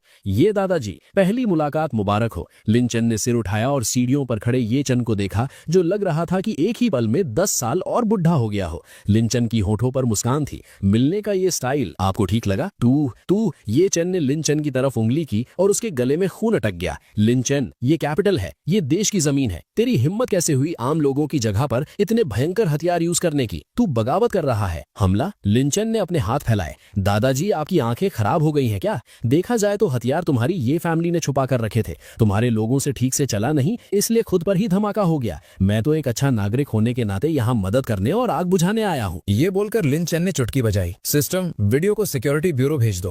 हवा में एक आवाज आई। अभी जो कुछ भी हुआ था शिप की होलोग्राफिक कैमराज ने सब रिकॉर्ड कर लिया था और उसमें साफ दिख रहा था कि पहले गोली ये फैमिली ने चलाई थी और मिसाइल्स अपने आप नीचे गिरकर फट गए। लिन चेन ने तो अपनी एक उंगली भी नहीं हिलाई थी। तू बहुत घटिया इंसान है। ये चेन गुस्से से थरथर कांप रहा था। तुम्हारी ये फैमिली की हरकतों के आगे मैं अभी बहुत पीछे हूँ। लिन चेन का चेहरा एकदम बर्फ जैसा ठंडा हो गया और वो आगे बढ़ा। जाओ, 8 गॉड्स, इसे मार डालो। ये चेन पागलों की तरह चिल्लाया। वो 8 बुढ़े मास्टर्स जो अब तक सब देख रहे थे, उन्होंने एक दूसरे को देखा। भले ही लिन चेन की आने की स्टाइल डरा रही थी, पर एक मार्शल आर्टिस्ट की इज्जत उन्हें यही कह रही थी कि कोई आम इंसान मरने से नहीं बच सका। घमंड मत दिखा, आयरन सैंड पाम। एक बहुत ही लंबा चौड़ा बुढ़ा जोर से चिल्लाया। उसने जमीन की टाइल्स पर जोर से पैर मारा और किसी तोप के गोले की तरह लिन चेन की तरफ गया। उसकी काली लोहे जैसी हथेलियां किसी खूनी हवा के साथ लिन चेन के सिल की तरफ आई। ये एक हथेली किसी पत्थर को फाड़ने के लिए काफी थी। लिन चेन ने उसकी तरफ नजर उठाकर भी नहीं देखा। System skill, gravity multiply 100 times. नीचे बैठ। लिन चेन ने हल्के से 2 शब्द कहे। वो बुढ़ा जो हवा में था, उसकी बॉडी अचानक ऐसी हो गई जैसे उसके कंधों पर कोई बहुत बड़ा पहाड़ रख दिया गया हो। उसे बचने का 1 सेकंड का भी मौका नहीं मिला। वो पूरी तरह जमीन पर इतनी बुरी तरह गिरा कि वो घुटनों पर नहीं आया बल्कि पत्थर की तरह पिचक गया। उसके घुटने चूरा चूरा हो गए और जमीन पर एक गहरा गड्ढा बन गया। वो उस गड्ढे में किसी पोस्टर की तरह चिपक गया और वहीं बेहोश हो गया। पूरा हॉल सन्नाटे में डूब गया। बचे हुए 7 मास्टर्स अपनी जगह जम गए और डर से उस मंजर को देखने लगे। जो बोला वही हो गया। ये कौन सा लेवल है? जमीन का भगवान? और किसी को आना है? लिन चेन ने चारों तरफ देखा। मुझे यहाँ लाशों का ढेर लगाने में कोई प्रॉब्लम नहीं है। उन 7 बुड्ढों ने एक दूसरे को देखा और बिला बोले सब एक साथ पीछे हटे और फिर मुड़कर भाग गए। मजाक कर रहे हो क्या? इसे देखकर ही लग रहा था कि इस इंसान से लड़ना नामुमकिन है। पैसे भले ही अच्छे थे, पर जान पैसे से ज्यादा जरूरी थी। कचरा, नल्ले। ये चेन अपने भागते हुए मास्टर्स को देखकर डर और गुस्से से पागल हो रहा था और उसे लग रहा था उसका दिमाग फट जाएगा। उस वक्त तक लिन चेन हॉल की सीढ़ियों तक आ चुका था। उसने अंदर जाने की बजाय अपने पीछे खड़ी सू वानकिंग को हाथ से इशारा किया। वानकिंग, वो चीज इन्हें दे दो। सू वानकिंग आगे आई। उसने वो हैवी ब्रीफ के जमीन पर रखा और उसे खोला। अंदर वही शानदार और रॉयल ब्रॉन्ज हेड रखा था जो चुपचाप इस बेकार फैमिली को देख रहा था। ये चेन। लिन चेन की आवाज बर्फ जैसी ठंडी थी। ये मूर्ति तुम्हारी ये फैमिली विदेशियों लोगों के साथ मिलकर अपने ही देश के लोगों की बेइज्जती करने के लिए यूज करने वाली थी। अब मैं इसको यहाँ वापस ले आया हूँ। मैं इसको यहाँ रख रहा हूँ तुम्हें गिफ्ट देने के लिए नहीं, बल्कि तुम्हें एक बात समझाने के लिए आया हूँ। लिन चेन ने एक कदम सीढ़ी पर रखा और ये चेन को घूरा। ये इज्जत करने के लिए होती है, बेचने के लिए नहीं। तुम्हारी ये फैमिली इस आंगन में रहने के लायक नहीं है। ये चेन ने उस ब्रॉन्ज हेड को देखा और फिर आगे बढ़ते हुए लिन चेन को देखा। उसकी आंखों का डर अब पागलपन में बदल गया। अच्छा, ये चेन अजीब सी चीख निकालते हुए हंसना शुरू किया। लिन चेन, तुझे लगता है तू जीत गया? तुझे लगता है तेरे पास हाई टेक्नोलॉजी है तो तू सब कुछ कंट्रोल कर लेगा? तुझे इस दुनिया के असली सच के बारे में कुछ नहीं पता। ये जिन ने झटके से अपने कपड़ों से एक काले रंग का अजीब सिंबल्स वाला सीटी निकाला और उसे जोर से बजाया। सीटी की आवाज सीधा पीछे वाले पहाड़ तक गई। अगले ही पल जमीन जोर से हिलने लगी। एक बहुत ही अजीब और घटिया बदबू उस पीछे वाले पहाड़ की रिस्ट्रिक्टेड एरिया से बाहर आने लगी। एक ऐसी चीख गूंजी जो किसी इंसान की नहीं हो सकती थी। पीछे वाले पहाड़ की बड़ी दीवार अचानक टूटकर गिर गई और वहां से एक 3 मीटर लंबा काले रंग की चमड़ी वाला और लाल आंखों वाला एक इंसान जैसा मॉन्स्टर बाहर निकला। वो चारों पैरों पर चल रहा था और किसी आउट ऑफ कंट्रोल टैंक की तरह सब कुछ तोड़ता हुआ आगे आ रहा था। वो जिस जगह से गुजरता वहां के पेड़ पौधे जल जाते और जमीन खराब हो जाती। ये क्या है? सु वान किंग का चेहरा बदल गया। Bio monster. लिन चेन, अब इसको देखो। यी जेन पागलों की तरह हंस रहा था। ये इल्यूमिनाटी वालों का दिया हुआ सबसे आखिरी हथियार है, टायरेंट। ये पुराने जानवरों और टी वायरस म्यूटेंट के मिलने उसको कोई दर्द महसूस नहीं होता था। उसमें बेहिसाब ताकत थी और उसकी बॉडी में भयंकर जहर था। टायरेंट दहाड़ते हुए लिन चेन पर लॉक हो गया और उसने जोर से छलांग लगाई। उसके वो नाखून जो किसी टैंक को भी फाड़ सकते थे सीधा लिन चेन के चेहरे की तरफ आए। इस बायो मॉन्स्टर को देखकर लिन चेन के चेहरे पर आखिरकार एक इमोशन आया। वो इमोशन था घिन। यही है तुम्हारा आखिरी हथियार? लिन चेन ने अपना सिर हिलाया। बहुत बदसूरत है। जिस पल टायरेंट के नाखून लिन चेन की नाक को छूने ही वाले थे, लिन चेन का दाहिना हाथ अचानक उठा। वहां कोई बहुत चमकती हुई रोशनी नहीं थी। उसके हाथ में बस हवा से एक आम सी दिखने वाली लाइट स्वॉर्ड आ गई। वो लाइट स्वॉर्ड नहीं थी, वो एक high frequency particle cutting knife थी। घर में सब्जी काटने वाला एडिशन। एक हल्की आवाज आई। लिन चेन के हाथ ने हवा में खूबसूरत लकीर बनाई। ऐसा लगा जैसे वक्त वहीं रुक गया हो। टायरेंट का भारी जिस्म लिन चेन के सिर के ऊपर से कूदकर ठीक उसके पीछे जमीन पर भारी आवाज के साथ गिरा। ना कोई धमाका हुआ और ना ही खून उड़कर गिरा। बस उस मॉन्स्टर की कमर पर एक बाल जितनी पतली लाल लाइन बन गई। फाला, वो अल्टीमेट हथियार जिसे ना कोई चाकू काट सकता था न गोली, और जिसकी ताकत अनलिमिटेड थी। उसका आधा जिस्म धीरे से फिसलकर नीचे गिर गया। यहां तक कि अंदर के ऑर्गन्स के कट भी एकदम साफ दिख रहे थे, जिन्हें हाई टेम्परेचर ने उस पल जलाकर कार्बन बना दिया था, जिससे खून की एक बूंद तक नहीं निकली। इंस्टेंट किल, एक सच्ची इंस्टेंट किल। ये जिनकी पागलों वाली हंसी अचानक रुक गई। उसका मुंह इतना बड़ा खुल गया था कि उसमें एक मुक्का घुस जाए। वो जमीन पर उन 2 टुकड़ों वाली लाश को देख रहा था जो अभी भी हिल रही थी, और उसे लगा जैसे उसकी दुनिया की सारी समझ टूट चुकी है। वो फ्री मेसन्स द्वारा $1 बिलियन खर्च करके बनाया गया मॉन्स्टर था जो रॉकेट लॉन्चर का हमला झेल सकता था, और उसे किसी ने ऐसे काट लिया जैसे पनीर काट रहा हो। लिन चेन ने पार्टिकल नाइफ वापस रख दी। सिस्टम ने रिसाइकल कर लिया और उसने अपने हाथ ऐसे झाड़े जैसे उसने कोई बहुत छोटा सा काम किया हो। वो चलकर उस ये जेन के पास गया जो डर से जमीन पर ढीर हो चुका था, और उसने एक लात मारकर उसकी वो औकात वाली ड्रैगन हेड छड़ी दूर फेंक दी। और कुछ बचा है? लिन चेन झुका और उसने ये जेन की डर और कंफ्यूजन से भरी उन बुढ़ी आंखों में देखा।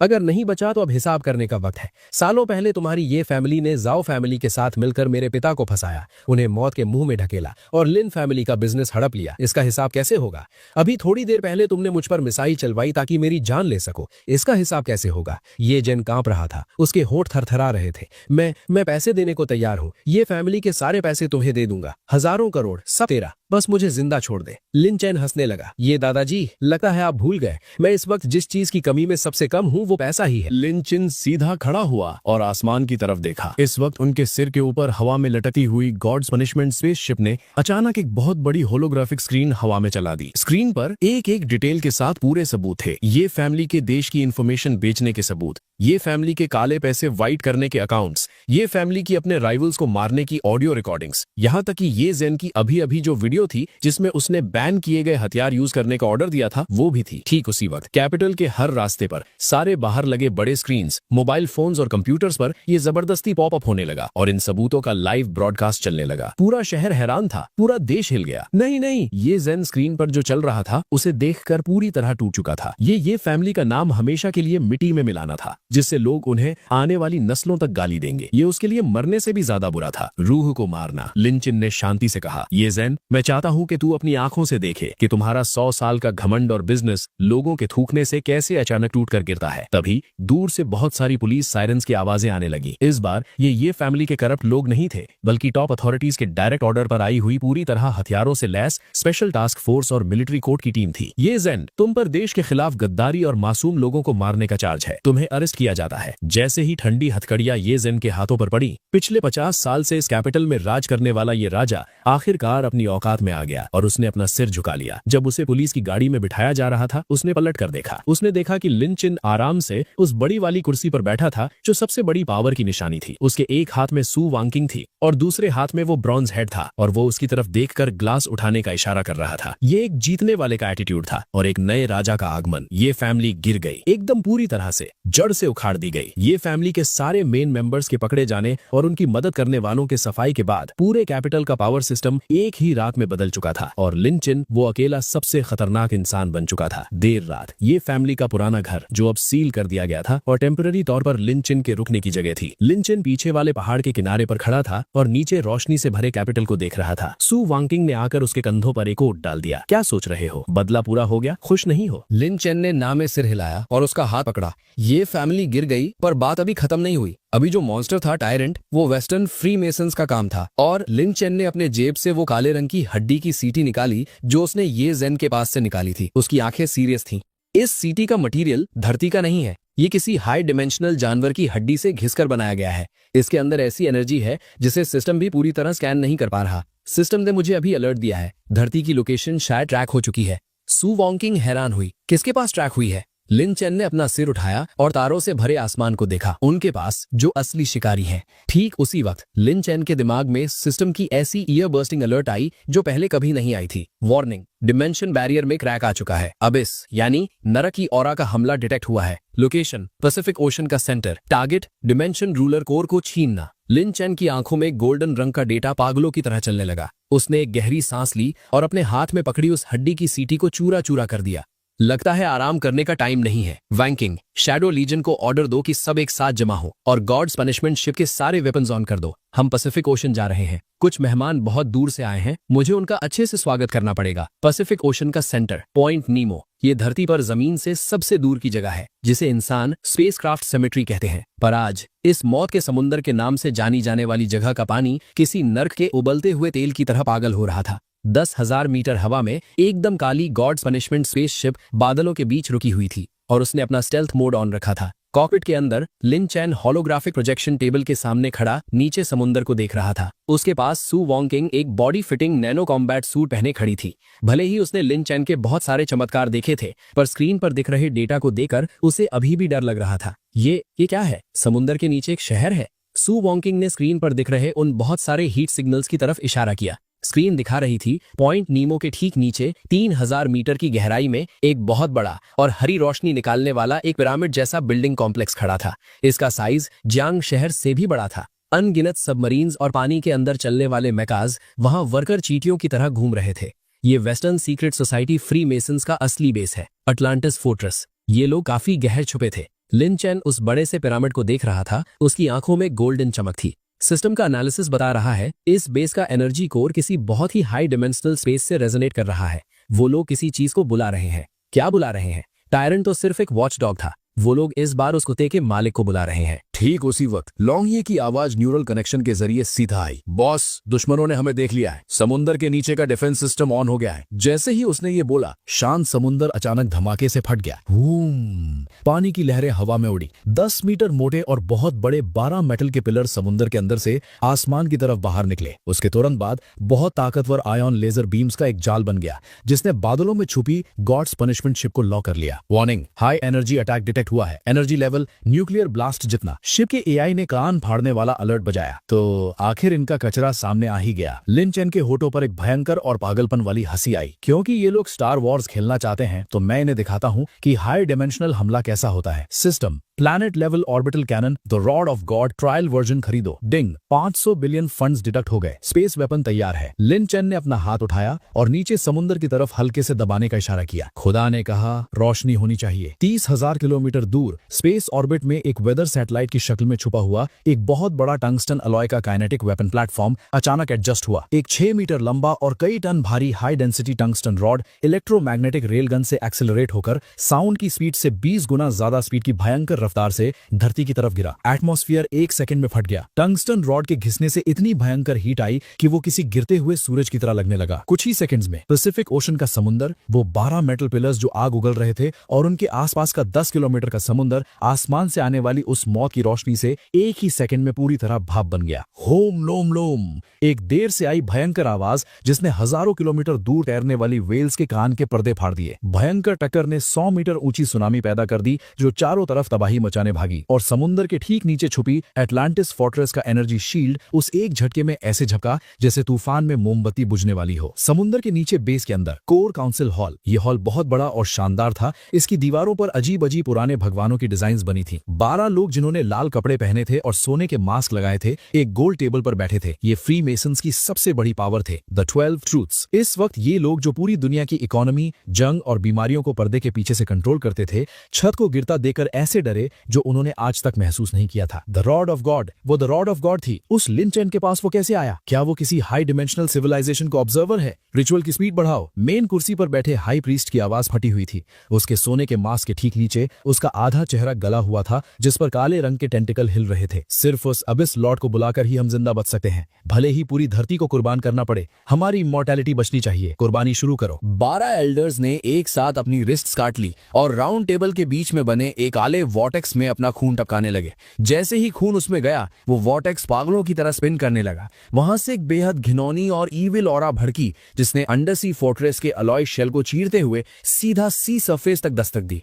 सी सरफेस के ऊपर लिन चेन ने फ्राउन किया। कितनी घिनौनी स्मेल है। उसे फील हो रहा था कि समुद्र के नीचे कोई बेहद ईविल एनर्जी जाग रही है। वो एनर्जी अर्थ की नहीं थी और उसमें सब कुछ निगल जाने वाली हंगर थी। वांगचिंग, तुम स्पेसशिप पर ही रुको और सारे शील्ड्स ओपन कर लो। लिन चेन ने उसकी तरफ पलटकर कहा, आगे की फाइट थोड़ी गंदी हो सकती है। तुम नीचे जा रहे हो? सु वांगचिंग ने उसका हाथ पकड़ लिया। ये बहुत डेंजरस है, टेंशन मत लो। लिन चेन ने प्यार से उसके माथे पर किस किया। मेरे पास डीप सी आर्मर है। ये कहकर लिन चेन हैच के पास गया और उसने नीचे डाइव लगा दी। सिस्टम सी गॉड पोसाइडन आर्मर एक्टिवेट करो। डिंग, इक्विपमेंट कवर हो चुका है। हवा में ही अनगिनत नीले नैनो मेटल स्ट्रीम्स ने लिन चेन की बॉडी को कवर कर लिया जो तुरंत एक शानदार डार्क ब्लू आर्मर में बदल गया। उसके हाथों में एक ट्राइडेंट था और पीछे लगे थ्रस्टर्स से नीले आयरन फ्लेम्स निकल रहे थे। लिन चेन एक टॉर्पीडो की तरह उबलते हुए सी वाटर में घुस गया। पानी में जाते ही आसपास का पानी किसी किंग के सम्मान में अपने आप साइड हटने लगा। उसने पानी में अपनी स्पीड बढ़ाई जो एक सुपर कैविटेटिंग टॉर्पीडो से भी तेज थी। आगे वो विशाल पिरामिड फोर्ट्रेस साफ दिखाई दे रहा था। उस फोर्ट्रेस के चारों तरफ हजारों बायोकेमिकल मॉन्स्टर्स, फिश गिल्स वाले टायरन्स, साइबॉर्ग मेगलोडॉन्स और इंसान जैसे दिखने वाले ऑक्टोपस मॉन्स्टर्स किसी झुंड की तरह उसकी तरफ बढ़ रहे थे। कचड़ा। लिन चेन ने अपने हाथ का ट्राइडेंट जोर से घुमाया। Ruler domain absolute zero. Lin Chen के आसपास का 1000 मीटर का सी वाटर पल भर में जम गया।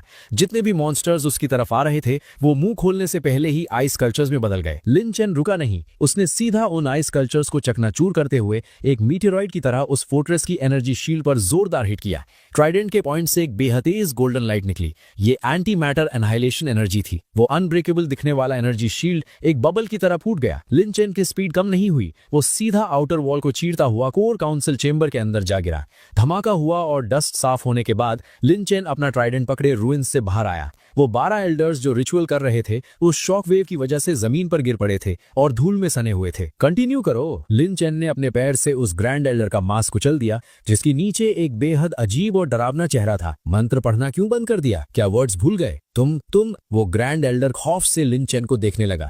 उसके शरीर के अंदर के काले टेंटिकल्स पागलों की तरह हिलने लगे ताकि अटैक कर सके। लिन चेन ने आराम से अपना ट्राइडेंट आगे किया और उस ग्रैंड एल्डर को जमीन पर पिन कर दिया। ट्राइडेंट से गोल्डन एनर्जी निकली और वो सारे टेंटिकल्स चीखते हुए राख में बदल गए। मरने की इतनी जल्दी मत करो। लिन चेन ने बाकी बचे 11 एल्डर्स को घूरा। मुझे बताओ ये अबिस क्या है? तुम लोग मुसीबत को बुलावा क्यों दे रहे हो?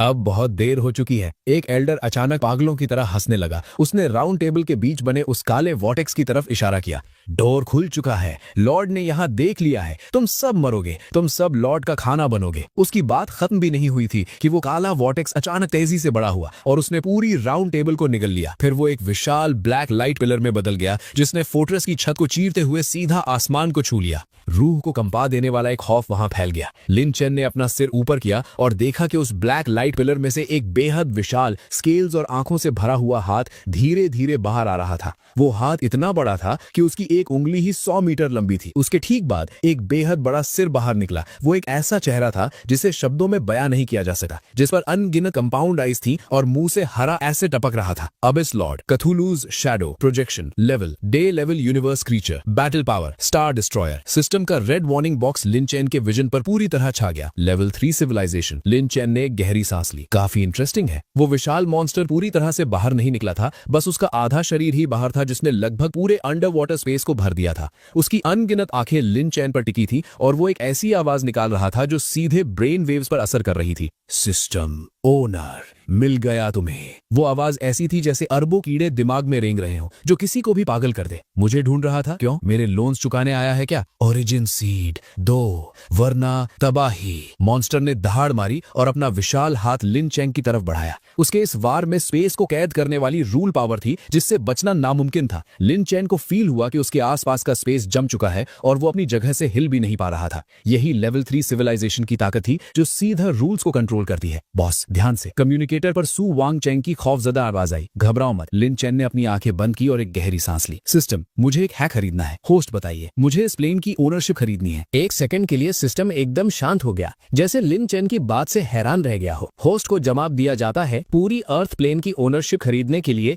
100 मिलियन बिलियन गॉड पॉइंट्स की जरूरत है। होस्ट का करंट बैलेंस कम है। मैंने कब कहा कि मैं अर्थ खरीदना चाहता हूँ? लिन चेन ने झटके से अपनी आंखें खोली। उसकी आंखों की गोल्डन लाइट अब क्योटिक ग्रे में बदल चुकी थी। मैं जो खरीदना चाहता हूँ वो है ठीक इसी पल का प्रोटैगनिस्ट ऑरा। दिन। होस्ट की इच्छा डिटेक्ट हो गई है। Special item child of destiny absolute luck 10 seconds के लिए अनलॉक किया गया है। प्राइस, आपके बचे हुए सारे एसेट्स 0 कर दिए जाएंगे। क्या आप कंफर्म करते हैं? सारे एसेट्स 0? वो हजारों लाखों करोड़ की दौलत थी। लेकिन लिन चेन ने बिना एक पल सोचे कहा, कंफर्म। पैसे खत्म हो गए तो वापस कमाए जा सकते हैं, लेकिन जान चली गई या अर्थ फट गई तो गेम सच में ओवर हो जाएगा। Deal successful. होस्ट का current balance 0। Child of destiny mode on हो चुका है। इन 10 सेकंड्स के अंदर तुम इस यूनिवर्स के बाप हो। अचानक एक बयां ना की जा सकने वाली विशाल ताकत लिन चेन के शरीर में आ गई। स्पेस के कैद होने वाली वो फीलिंग एक ही पल में टूटकर बिखर गई। लिन चेन अपनी जगह से हिला। वो उस विशाल हाथ से पीछे हटने की बजाय सीधा उसकी तरफ चार्ज करने लगा। उसके हाथ का ट्राइडेंट गायब हो गया और उसकी जगह एक आम सा दिखने वाला फ्लैट पैन आ गया। हाँ, यही सिस्टम का दिया हुआ लक आर्टिफैक्ट था। नीचे गिर। लिन चेन ने जोर से दहाड़ मारी और अपने हाथ का फ्लैट पैन उस विशाल एबिस लॉर्ड की उंगली पर पूरी ताकत से दे मारा। एक साफ मेटालिक टकराने की आवाज आई और एक नामुमकिन सा नजारा देखने को मिला। वो एबिस लॉर्ड जिसके पास स्टार डिस्ट्रॉयर लेवल की ताकत थी और जो लेवल 3 सिविलाइजेशन का जीव था, उसकी उंगली इस एक फ्लैट पैन की मार से टूट गई। मॉन्स्टर ने कंफ्यूजन और भयंकर दर्द से भरी ये चीख निकाली। उसे कुछ समझ नहीं आ रहा था। ये बात साइंस के बिल्कुल खिलाफ थी। अभी खत्म नहीं हुआ है। लिन चेन की स्पीड बिजली जैसी हो गई और वो पल भर में उस विशाल आंख के ठीक सामने पहुंच गया। ये पैन उन लोगों के लिए जिन्हें तूने मार दिया। एक विशाल कंपाउंड आई फट गई और हरा एसिड हवा में उड़ गया। ये पैन इसलिए क्योंकि तू बहुत बदसूरत है और तूने मेरी वान चिंग को डरा दिया। एक और आंख फट गई। ये पैन इसलिए क्योंकि तेरी वजह से मैं कंगाल हो गया। लिन चेन किसी फास्ट फॉरवर्डेड वीडियो की तरह पागल हो चुका था। उसके हाथ का फ्लैट पैन अनगिनत परछाइयों में बदल गया और उसने कुछ ही सेकंड्स के अंदर उस विशाल चेहरे पर हजारों वार कर दिए। हर एक अटैक पर absolute critical strike, absolute stun और एब्सोल्यूट डिफेंस ब्रेक का इफेक्ट ट्रिगर हो रहा था। वो अबिस लॉर्ड पूरी तरह सुन्न पड़ चुका था। उसे एक बहुत लंबे अरसे के बाद असली खौफ महसूस हो रहा था। ये इंसान कुछ अजीब था। ये ताकत रूल्स से भी ऊपर कॉज़ैलिटी स्ट्राइक लग रही थी। वापस अपने गड्ढे में दफा हो जा। आखिरी पल में लिन चेन ने ऊंची छलांग लगाई और अपनी पूरी ताकत से फ्लैट पैन को उस मॉन्स्टर के माथे पर दे मारा। निकल यहाँ से। अबिस लॉर्ड का वो विशाल शरीर इस एक वार की वजह से जबरदस्ती उस काले वोटेक्स में वापस धकेल दिया गया। नहीं, मैं वापस आऊंगा। मॉन्स्टर ने गुस्से से दहाड़ मारी, लेकिन उसका शरीर बेकाबू होकर अबिस में गिरता चला गया। वोटेक्स के बंद होने से ठीक पहले लिन चेन ने अपनी जेब से मॉल से खरीदा हुआ 2D फॉइल निकाला। ये एक पेपर का टुकड़ा था जिस पर एक मजाकिया चेहरा बना हुआ था। ये एक गिफ्ट है रास्ते में टाइम पास के लिए। लिन चेन ने आराम से उस पेपर को वोटेक्स में फेंक दिया। Good bye. वोटेक्स तेजी से सिकुड़ गया और फिर उस पेपर के असर से स्पेस कोलैप्स होकर 2D में बदलने लगा। वो रास्ता जो अब इसकी तरफ जाता था पल भर में स्पेस में बनी एक फ्लैट ऑयल पेंटिंग में बदल गया। उस पेंटिंग में उस मॉन्स्टर का खौफ से भरा हुआ चेहरा कैद हो चुका था। सब कुछ शांत हो गया। डिंग, चाइल्ड ऑफ डेस्टिनी मोड खत्म होता है। होस्ट को गॉड स्लेयर को अचीवमेंट पूरा करने पर बधाई। Current assets 0। लिन चेन खाली पड़े अंडर वाटर रूइंस में तैर रहा था। वो उस तबाही और एनर्जी वेव से चकनाचूर हुई उन 12 एल्डर्स की लाशों को देख रहा था। उसने अपनी पॉकेट चेक की, सच में एक पैसा भी नहीं बचा था। जियांग चिंग वापस जाने के लिए टैक्सी के पैसे भी नहीं थे। उफ, गुस्सा हमेशा नुकसान करवाता है। लिन चेन ने एक लंबी सांस छोड़ी। ठीक उसी वक्त एक सबमरीन धीरे से पास आई। ये सू वानकिंग की, जो हेवंस पनिशमेंट शिप के एस्केप पॉड में उसे लेने नीचे आ गई थी। हैच खुला, सू वानकिंग बिना परवाह किए तैरते हुए बाहर आई और उसने लिन चेन को जोर से गले लगा लिया। हम जीत गए, हम जीत गए। हाँ, जीत गए, लेकिन वानकिंग एक बुरी खबर है। क्या? सू वानकिंग ने नर्वस होकर उसे देखा। मैं बैंकक्रप्ट हो चुका हूँ। अब मेरे पास एक भी पैसा नहीं है। सच में एकदम कंगाल। सू वांगशिंग पल भर के लिए हैरान हुई और फिर अचानक हंस पड़ी। उसने पानी में लिन चेन का चेहरा पकड़ा और उसे किस किया। कोई बात नहीं, पहले तुमने मेरा ख्याल रखा, अब मैं तुम्हारा ख्याल रखूंगी। भूलो मत, मैं अब जाओ ग्रुप, सू ग्रुप और अटलांटिक बैंक की चेयरमैन हूँ। लिन चेन भी हंसने लगा। लगता है अब तुम्हारे पैसों पर ही ऐश करनी पड़ेगी। दोनों पानी के ऊपर आए और एक लंबे समय बाद धूप देखी। पैसिफिक ओशन की लहरें शांत हो चुकी थीं। हालांकि लिन चेन जानता था कि ये शांति बस कुछ पल की है। अब इस लॉर्ड के जाने से पहले कहे गए वर्ड्स और सिस्टम का उस ओरिजिन सीट के बारे में हिंट, ये सब एक बहुत बड़े राज की तरफ इशारा कर रहे थे। सिस्टम आखिर है क्या? हाई डायमेंशनल जीव इसे क्यों हड़पना चाहते हैं? डिंग! होस्ट के फेज 2 के सारे कॉम्बैट टास्क पूरे होने का डिटेक्ट हुआ है। अल्टीमेट टास्क शुरू होता है, the origin of the system. कृपया होस्ट कुनलुन माउंटेन्स की डेथ वैली में जाएं। वहां पिछले सिस्टम होस्ट की हड्डियां दफन है। लिन चेन अपने सामने वर्चुअल पैनल को देख रहा था। उसकी आंखें सीरियस हो गईं। पिछला होस्ट, हड्डियां? लगता है इस कहानी का एंड सिर्फ एक अमीर बनने वाली सक्सेस स्टोरी नहीं है, बल्कि ये हजारों साल पुरानी एक बहुत बड़ी प्लानिंग का हिस्सा है। सू वानशिंग, घर चलकर पैकिंग कर लो। लिन चैन ने दूर स्काईलाइन की तरफ देखा। हमें आखिरी जगह चलना है ये सब राज खोलने के लिए। कुनलुन माउंटेन, डेथ वैली, इसे हेल्स गेट कहा जाता है। यहाँ हमेशा थंडरस्टॉर्म्स आते हैं और मैग्नेटिक फील्ड पूरी तरह खराब रहता है। सैकड़ों सालों में अनगिनत हर्ड्समैन और एक्सप्लोरर्स यहाँ जान गंवा चुके हैं, जिनकी हड्डियां तक नहीं मिली। हालांकि आज यहाँ की बादलों की गड़गड़ाहट पहले से भी ज्यादा खतरनाक थी। एक जोरदार आवाज के साथ पर्पल लाइटनिंग ने आसमान को चीरते हुए उस बर्फ से ढकी वैली में प्रहार किया। एक पूरी काली जायंट शिप हेवेंस पनिशमेंट उस भयंकर थंडरस्टॉर्म को इग्नोर करते हुए, जो एक टैंक को भी पल भर में खत्म कर सकता था, एक मूविंग स्टील फोर्ट्रेस की तरह धीरे धीरे डेथ वैली की गहराई में लैंड कर गई। हैच खुला। ठंडी हवाओं के बीच लिन चेन ने सू वानशिंग का हाथ पकड़ा और बाहर आ गया। उसके शरीर पे अब पहले वाला बैटल आर्मर नहीं था। उसने बस एक सिंपल सी ब्लैक जैकेट पहनी हुई थी, लेकिन उसकी आंखें कुनलुन की बर्फ से भी ज्यादा गहरी थी। क्या यही आखिरी जगह है? सू वानशिंग ने अपने सामने बिखरी हुई गाय भेड़ों की व्हाइट बोन्स को देखकर घबराहट महसूस की। ये आखिरी जगह भी है और शुरुआत भी। लिन चेन ने अपने हाथ में पकड़े हुए सिस्टम रेडार को देखा। स्क्रीन पर ओरिजिन सीट का पॉइंट एकदम लाल होकर चमक रहा था। उसकी लोकेशन ठीक उनके पैरों के नीचे थी। काम शुरू करो। हाँ, पहले से तैयार शैडो लीजन ने 2 जायंट लेजर ड्रिलिंग मशीन्स को कंट्रोल करते हुए उस विशाल काले पत्थर पर काम शुरू कर दिया। जैसे जैसे वो पत्थर हाई टेम्परेचर से पिघलने लगा, दुनिया के सामने एक चौंकाने वाला राज बाहर आने लगा। वो कोई पत्थर नहीं था, वो एक बहुत पुरानी और विशाल स्टारशिप थी, जो पता नहीं कितने हजारों सालों से जमीन के नीचे दबी हुई थी। उसकी डिजाइन बहुत ही पुरानी थी और सरफेस पर ढेरों क्लाउड एंड थंडर पैटर्न्स बने हुए थे। शिप के फ्रंट पर एक खतरनाक सिर बना हुआ था। भले ही वक्त ने इसे काफी नुकसान पहुंचाया था, लेकिन इसमें से अभी भी एक राजा जैसी पावर निकल रही थी जो किसी का भी दम घोट दे। ये किन डायनेस्टी का स्टाइल है, सू वानशिंग ने हैरानी से कहा। तो क्या चिनशी वोंग के टूम की कहानियां सिर्फ कहानियां नहीं थी? लिन चेन ने गहरी सांस ली और सू वानशिंग का हाथ पकड़कर उस कटे हुए एंट्रेंस से अंदर कूद पड़ा। फर्स्ट एम्परर की कमांड शिप में आपका स्वागत है। स्टारशिप के अंदर इतना अंधेरा नहीं था जितना उन्होंने सोचा था। जैसे ही लिन चेन ने मेन कंट्रोल रूम में कदम रखा, अनगिनत एटर्नल लाइट्स, जो असल में न्यूक्लियर फ्यूजन कोल्ड लाइट्स थी, अपने आप ऑन हो गई। हॉल के बिल्कुल बीचों बीच ब्लैक गोल्ड से बना एक थ्रोन रखा हुआ था। थ्रोन के ऊपर काले कपड़े पहने एक स्केलेटन बैठा हुआ था। भले ही वो सिर्फ हड्डियां बन चुका था, लेकिन वो अभी भी एक हाथ में लॉन्ग सोर्ड पकड़े आसमान को गुस्से से घूर रहा था। वो मुझे मिला तो मेरी किस्मत, और अगर मैंने खोया तो मेरी जान वाला एटीट्यूड 2000 साल बाद भी ऐसा था कि कोई भी उसे देखकर घुटनों पर बैठना चाहे। और उस स्केलेटन के सामने एक सॉफ्ट व्हाइट लाइट छोड़ता हुआ क्रिस्टल हवा में तैर रहा था। Civilisation origin seed system. क्या यही तुम्हारा पिछला होस्ट था? लिन चेन ने धीरे से पूछा। हाँ। सिस्टम की वो ठंडी मैकेनिकल आवाज में इस वक्त एक इंसान जैसी उदासी थी। पिछला host Ying Zhang, code name ancestor. Death cause, Abish के पहले हमले को रोकने के लिए अपने सारे सिस्टम पॉइंट्स खत्म कर दिए और अपनी लाइफ फोर्स को पूरी तरह से यूज कर लिया। उसने ज्यूजो बैरियर ऑन किया, जिसे great wall orbital defence system कहा जाता था।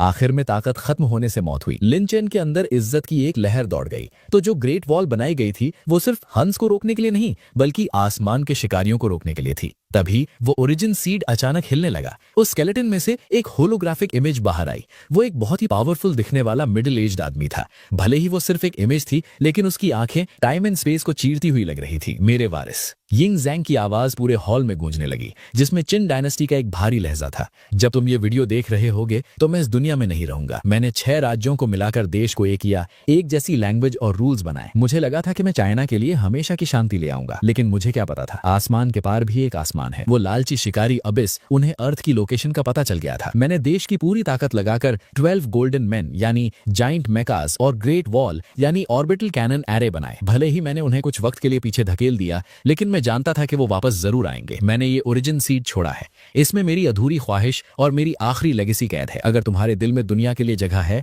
तो इसे अपने अंदर मिला लो और मेरी जगह इस खूबसूरत देश की रक्षा करना। इमेज गायब हो गई। लिन चेन काफी देर तक शांत रहा, फिर उसने एक कदम आगे बढ़ाया और उस ओरिजिन सीड को अपने हाथ में पकड़ लिया। फिक्र मत कीजिए ओल्ड एंसेस्टर, आपकी जो जंग अधूरी रह गई वो मैं लड़ूंगा, और आपने जो पैसे खर्च नहीं किए वो मैं आपकी जगह खर्च करूंगा। एक धमाके के साथ ओरिजिन सीड तुरंत लिन चेन की हथेली के अंदर चला गया और अनगिनत इंफॉर्मेशन उसके दिमाग में आ गई। वो यिंग ज़ैंग की यादें थी, प्राचीन टेक्नोलॉजी के ब्लूप्रिंट्स और पूरी अर्थ की defence authority. Ding. Origin seed का fusion successful. God level system का फाइनल फॉर्म एक्टिवेट हो गया है। Earth OL administrator mode. Congratulations host, आपको फर्स्ट एम्परर का लेगेसी अकाउंट मिल गया है। करंट बैलेंस, इसे नंबर्स में गिना नहीं जा सका, क्योंकि आपको जो मिला है वो पूरे चाइना का लक और हिस्ट्री है। जिस वक्त लिन चेन ओरिजिन सीड को अपने अंदर ले रहा था, बाहर की दुनिया में अचानक हलचल मच गई। कुनलुन माउंटेन का आसमान अचानक टूट गया। अब वो पहले जैसी छोटी मोटी दरारें नहीं थी, बल्कि पूरा आसमान खून जैसा लाल हो चुका था। अनगिनत विशाल ब्लैक बैटल शिप्स टिड्डियों के झुंड की तरह उस डायमेंशनल रिफ्ट से बाहर आने लगी। वो एबिस सिविलाइजेशन की मेन फ्लीट थी। आखिरकार उन्होंने अर्थ की लोकेशन को लॉक कर लिया था और अपना फाइनल अटैक शुरू कर दिया था। Warning, planet destroying attack detect हुआ है। दुश्मन फ्लीट की गिनती 1 लाख है। अर्थ के तबाह होने का काउंटडाउन 10 मिनट्स। सु वानचिंग ने अपनी रिस्ट वॉच के अलार्म को देखकर अपना पीला पड़ा चेहरा उठाया। लिन चेन, क्या इस बार हम सच में बच पाएंगे? वो 1 लाख स्टारशिप्स हैं। लिन चेन ने धीरे धीरे अपनी आंखें खोली। उसकी प्यूपल्स पूरी तरह से गोल्डन हो चुकी थी। ये एक एडमिनिस्ट्रेटर की पावर थी। उसने अपनी जीरो हो चुके पर्सनल अकाउंट को देखा और फिर सिस्टम पैनल पर चमक रहे उस लेगेसी अकाउंट को देखा। बचना? लिन चेन हंसा, एक बहुत ही पागलपन वाली हंसी। हमें क्यों बचना है? जब ओल्ड एंसेस्टर ने मेरे लिए लेगेसी छोड़ी है तो वो मुझे पैसे उड़ाने के लिए ही दी है। लिन चेन ने सु वानचिंग का हाथ पकड़ा और उस एंशिएंट शिप से बाहर आ गया और डेथ वैली की सबसे ऊंची चोटी पर खड़ा होकर आसमान से नीचे आ रही एलियन फ्लीट को सीधा देखने लगा। उसने अपना हाथ उठाया और आसमान की तरफ देखकर एक चुटकी बजाई। सिस्टम, मुझे शॉपिंग करनी है। होस्ट, बताइए, मुझे ये पूरी हिस्ट्री खरीदनी है। Awaken 12 golden man, titan mechas. Awaken great wall, star ring defence array. Awaken million Qin terracotta warriors, ghost legion. Payment method, China का 5000 years national luck. Ding, payment successful. Awakening process शुरू हो रहा है। अगले ही second पूरा China उबल पड़ा। सियान चिन शी हुआंग मज़ोलियम। जमीन जोर से हिलने लगी और टूम्ब अर्टीला एक धमाके से फट गया। वो मिट्टी के पुतले नहीं थे। उन हजारों टेराकोटा वॉरियर्स के ऊपर की मिट्टी पल भर में उतर गई और उनके अंदर की ठंडी चमक वाली नैनो मेटल बॉडीज बाहर आ गईं। उनकी आंखों में लाल रोशनी चमक उठी और उनके हाथों की ब्रॉन्ज स्वॉर्ड्स पल भर में प्लाज्मा में बदल गईं। Wind, great wind. आसमान और जमीन को हिला देने वाली वॉर क्राई गूंज उठी। Millions of mechanical chin warriors आसमान की तरफ उड़ चले। उसी वक्त शांग यांग रुइंस से 12 1000 मीटर ऊंचे जाइंट ब्रॉन्ज मेकास जमीन फाड़कर बाहर निकले। उनमें से हर एक से न्यूक्लियर पावर प्लांट जैसी एनर्जी निकल रही थी और उनके हाथों में जाइंट एक्सेस और स्पीयर्स थे, बिल्कुल किसी एंशिएंट डीमन गॉड की तरह। और सबसे ज्यादा हैरान करने वाली बात ही ग्रेट वॉल, वो हजारों मील लंबी पुरानी दीवार इस वक्त सुनहरी रोशनी से चमक उठी। ईंट और पत्थर गिर गए और उनके नीचे छुपे 2000 साल पुराने super conductor fucking rail gun arrays बाहर आ गए। ये क्या है? आसमान में अब इस फ्लीट का कमांडर नीचे की जिंदा होती प्लैनेट को देखकर इतना डर गया कि उसके टेंटिकल सीधे हो गए। तुम लोगों को मेरी दुनिया को ऊपर से देखने की इजाजत किसने दी? लिन चेन की आवाज ओरिजिन सीड की ताकत से पूरी दुनिया में गूंज उठी, यहाँ तक कि हर एक एलियन के दिमाग में भी धमाका कर गई। उसने अपना एक हाथ घमाया, जोरदार धमाकों के साथ ग्रेट वॉल एक गोल्डन ड्रैगन में बदल गई और अनगिनत एंटी मैटर बीम्स आसमान की तरफ शूट हुई, जिन्होंने पलक भर में दुश्मन फ्लीट के पहले हिस्से को भाप में बदल दिया। 12 टाइटन गोल्डन मैन बादलों के ऊपर कूद गए। उनके जाइंट वेपन्स के हर एक वार से 1000 मीटर लंबी मदरशिप ब्लास्ट हो रही थी। मिलियन घोस्ट किन वॉरियर्स एक काली लहर की तरह दुश्मन फ्लीट में घुस गए और एक भयंकर लड़ाई शुरू कर दी। ये एक टाइम एंड स्पेस के पार होने वाला कत्लेआम था। ये अर्थ सिविलाइजेशन का शिकारियों पर सबसे गुस्से वाला हमला था। लिन चैन कुनलुन की चोटी पर खड़ा था, इस शानदार आतिशबाजी को देख रहा था। वांचिंग, क्या ये अच्छा लग रहा है? सु वांचिंग पूरी तरह से खो चुकी थी। उसके आंसुओं ने उसकी आंखें धुंधली कर दी थी। बहुत अच्छा, ये मैंने आज तक की सबसे महंगी आतिशबाजी देखी है, अभी खत्म नहीं हुआ है।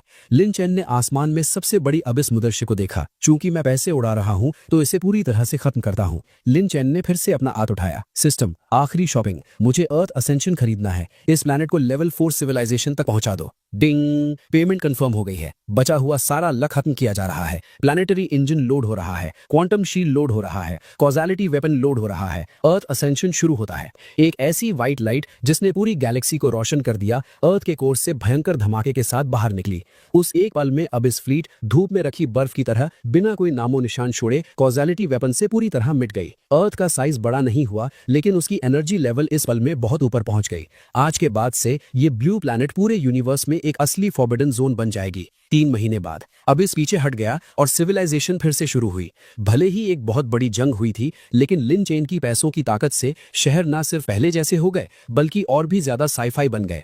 एसकेपी का टॉप फ्लोर स्काई गार्डन अब बादलों के बीच तैरने वाले एक क्रिस्टल पैलेस में बदल चुका था। Wedding scene. सु वांचिंग ने अल्योर लव नाम की वेडिंग ड्रेस पहनी हुई थी। ये ड्रेस लिन चेन ने अबिस मदरशिप के कोर मटेरियल और मरमेड स्टीयर्स को मिलाकर बनवाई थी, जिसकी कीमत का कोई अंदाजा नहीं लगा सकता था। वो इतनी खूबसूरत लग रही थी कि दिल दहल जाए।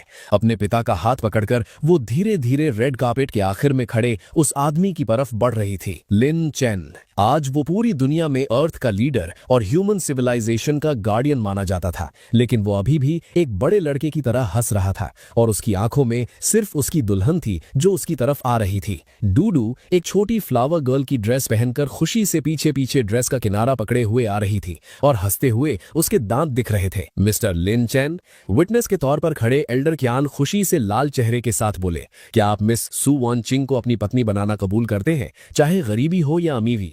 गरीबी शब्द सुनते ही नीचे बैठे मेहमान प्यार से हंसने लगे। पूरी दुनिया जानती थी कि लिन चेन का पर्सनल अकाउंट भले ही 0 हो, लेकिन वो पूरी अर्थ का मालिक है। हाँ, मुझे कबूल है। लिन चेन ने सु वांचिंग की आंखों में बहुत प्यार से देखते हुए कहा, मिस सु वांचिंग, क्या आप मिस्टर लिन चेन को अपना पति बनाना कबूल करती हैं? चाहे हाँ, मुझे कबूल है। एल्डर क्यान की बात खत्म होने से पहले ही सु वांचिंग ने जल्दी से जवाब दे दिया, जिससे पूरा हॉल जोर से हंस पड़ा। हवा में उड़ते हुए फूलों और तालियों के बीच दोनों ने एक दूसरे को गले लगाया और एक गहरा किस किया। लिन चेन के दिमाग में एक बहुत पुरानी सिस्टम नोटिफिकेशन आवाज गूंज उठी, कांग्रेचुलेशंस होस्ट, आपने सारे मेन टास्क पूरे कर लिए हैं। गॉड लेवल सिस्टम का काम खत्म हुआ। अब ये अनबाइंड हो रहा है ताकि किसी नए सिविलाइजेशन की तलाश कर सके। आखिरी गिफ्ट, होस्ट की गोल्डन आईज और स्ट्रॉन्ग फिजिकल बॉडी की पावर आपके पास ही रहेगी। गुड बाय होस्ट, मेरी दुआ है कि आप इस दुनिया में जिसे आपने खुद खरीदा है हमेशा खुश रहें। लिन चेन एक पल के लिए रुक गया। सिस्टम अनबाइंड हो गया। वो सिस्टम जिसने उसे एक डिलीवरी बॉय से दुनिया का राजा बनने में मदद की, वो सच में जा रहा था। एक हल्की सी उदासी उसके दिल में आई, लेकिन जल्दी वो नॉर्मल हो गया, क्योंकि उसे अपने बाहों में सु वांचिंग की गर्माहट महसूस हुई, डोडो की हंसी सुनाई दी और नीचे से आ रही सच्ची दुआएं दिखाई दी। अब उसे सिस्टम की कोई जरूरत नहीं थी। उसके पास इस दुनिया की सबसे कीमती दौलत आ चुकी थी। लिन चेन, क्या हुआ? सु वांचिंग ने उसका ध्यान भटकते हुए देखा और धीरे से पूछा। लिन चेन होश में आया और अपने सामने खड़ी उस औरत को देखा जिससे वो बहुत प्यार करता था, और एक बहुत ही प्यारी मुस्कान दी। कुछ नहीं, बस मेरे पर्सनल पैसे ले लिए गए हैं। सु वांचिंग जोर से हंस पड़ी और उसके कान के पास आकर धीरे से बोली, कोई बात नहीं, आज रात मैं तुम्हारी हूँ, और हाँ, मैंने कंपनी से जितना भी कमाया है वो सब इस कार्ड में डाल दिया है। पासवर्ड तुम्हारा बर्थडे है। सु वांचिंग ने चुपके से एक कार्ड लिन चेन के हाथ में रख दिया। लिन चेन ने अपने हाथ के उस कार्ड को देखा और फिर अपनी शर्माई हुई बीवी को देखा। उसे अचानक लगा ये पैसों पर पलना सच में बहुत अच्छा है। वाइफ, चलो हनीमून पर चलते हैं। कहाँ? लिन चैन ने अपना सिर उठाकर उस बड़े आसमान को देखा। मैंने सुना है कि मार्स का सनसेट बहुत अच्छा होता है। चूंकि हमने अर्थ खरीद ली है तो चलो लगे हाथ मार्स को भी डेवलप कर लेते हैं। बदतमीज, तुम सच में पैसे उड़ाने वाले हो। धूप बहुत अच्छी थी और हवा भी मीठी थी। लिन चैन ने सू वोंग ट्विंग को गोद में उठा लिया और पूरी दुनिया के सामने अपनी आने वाली खुशी की तरफ चल पड़ा। और उस सबसे ताकतवर गॉड लेवल बिलियनियर की कहानी इस आसमान के नीचे हमेशा के लिए सुनाई जाती।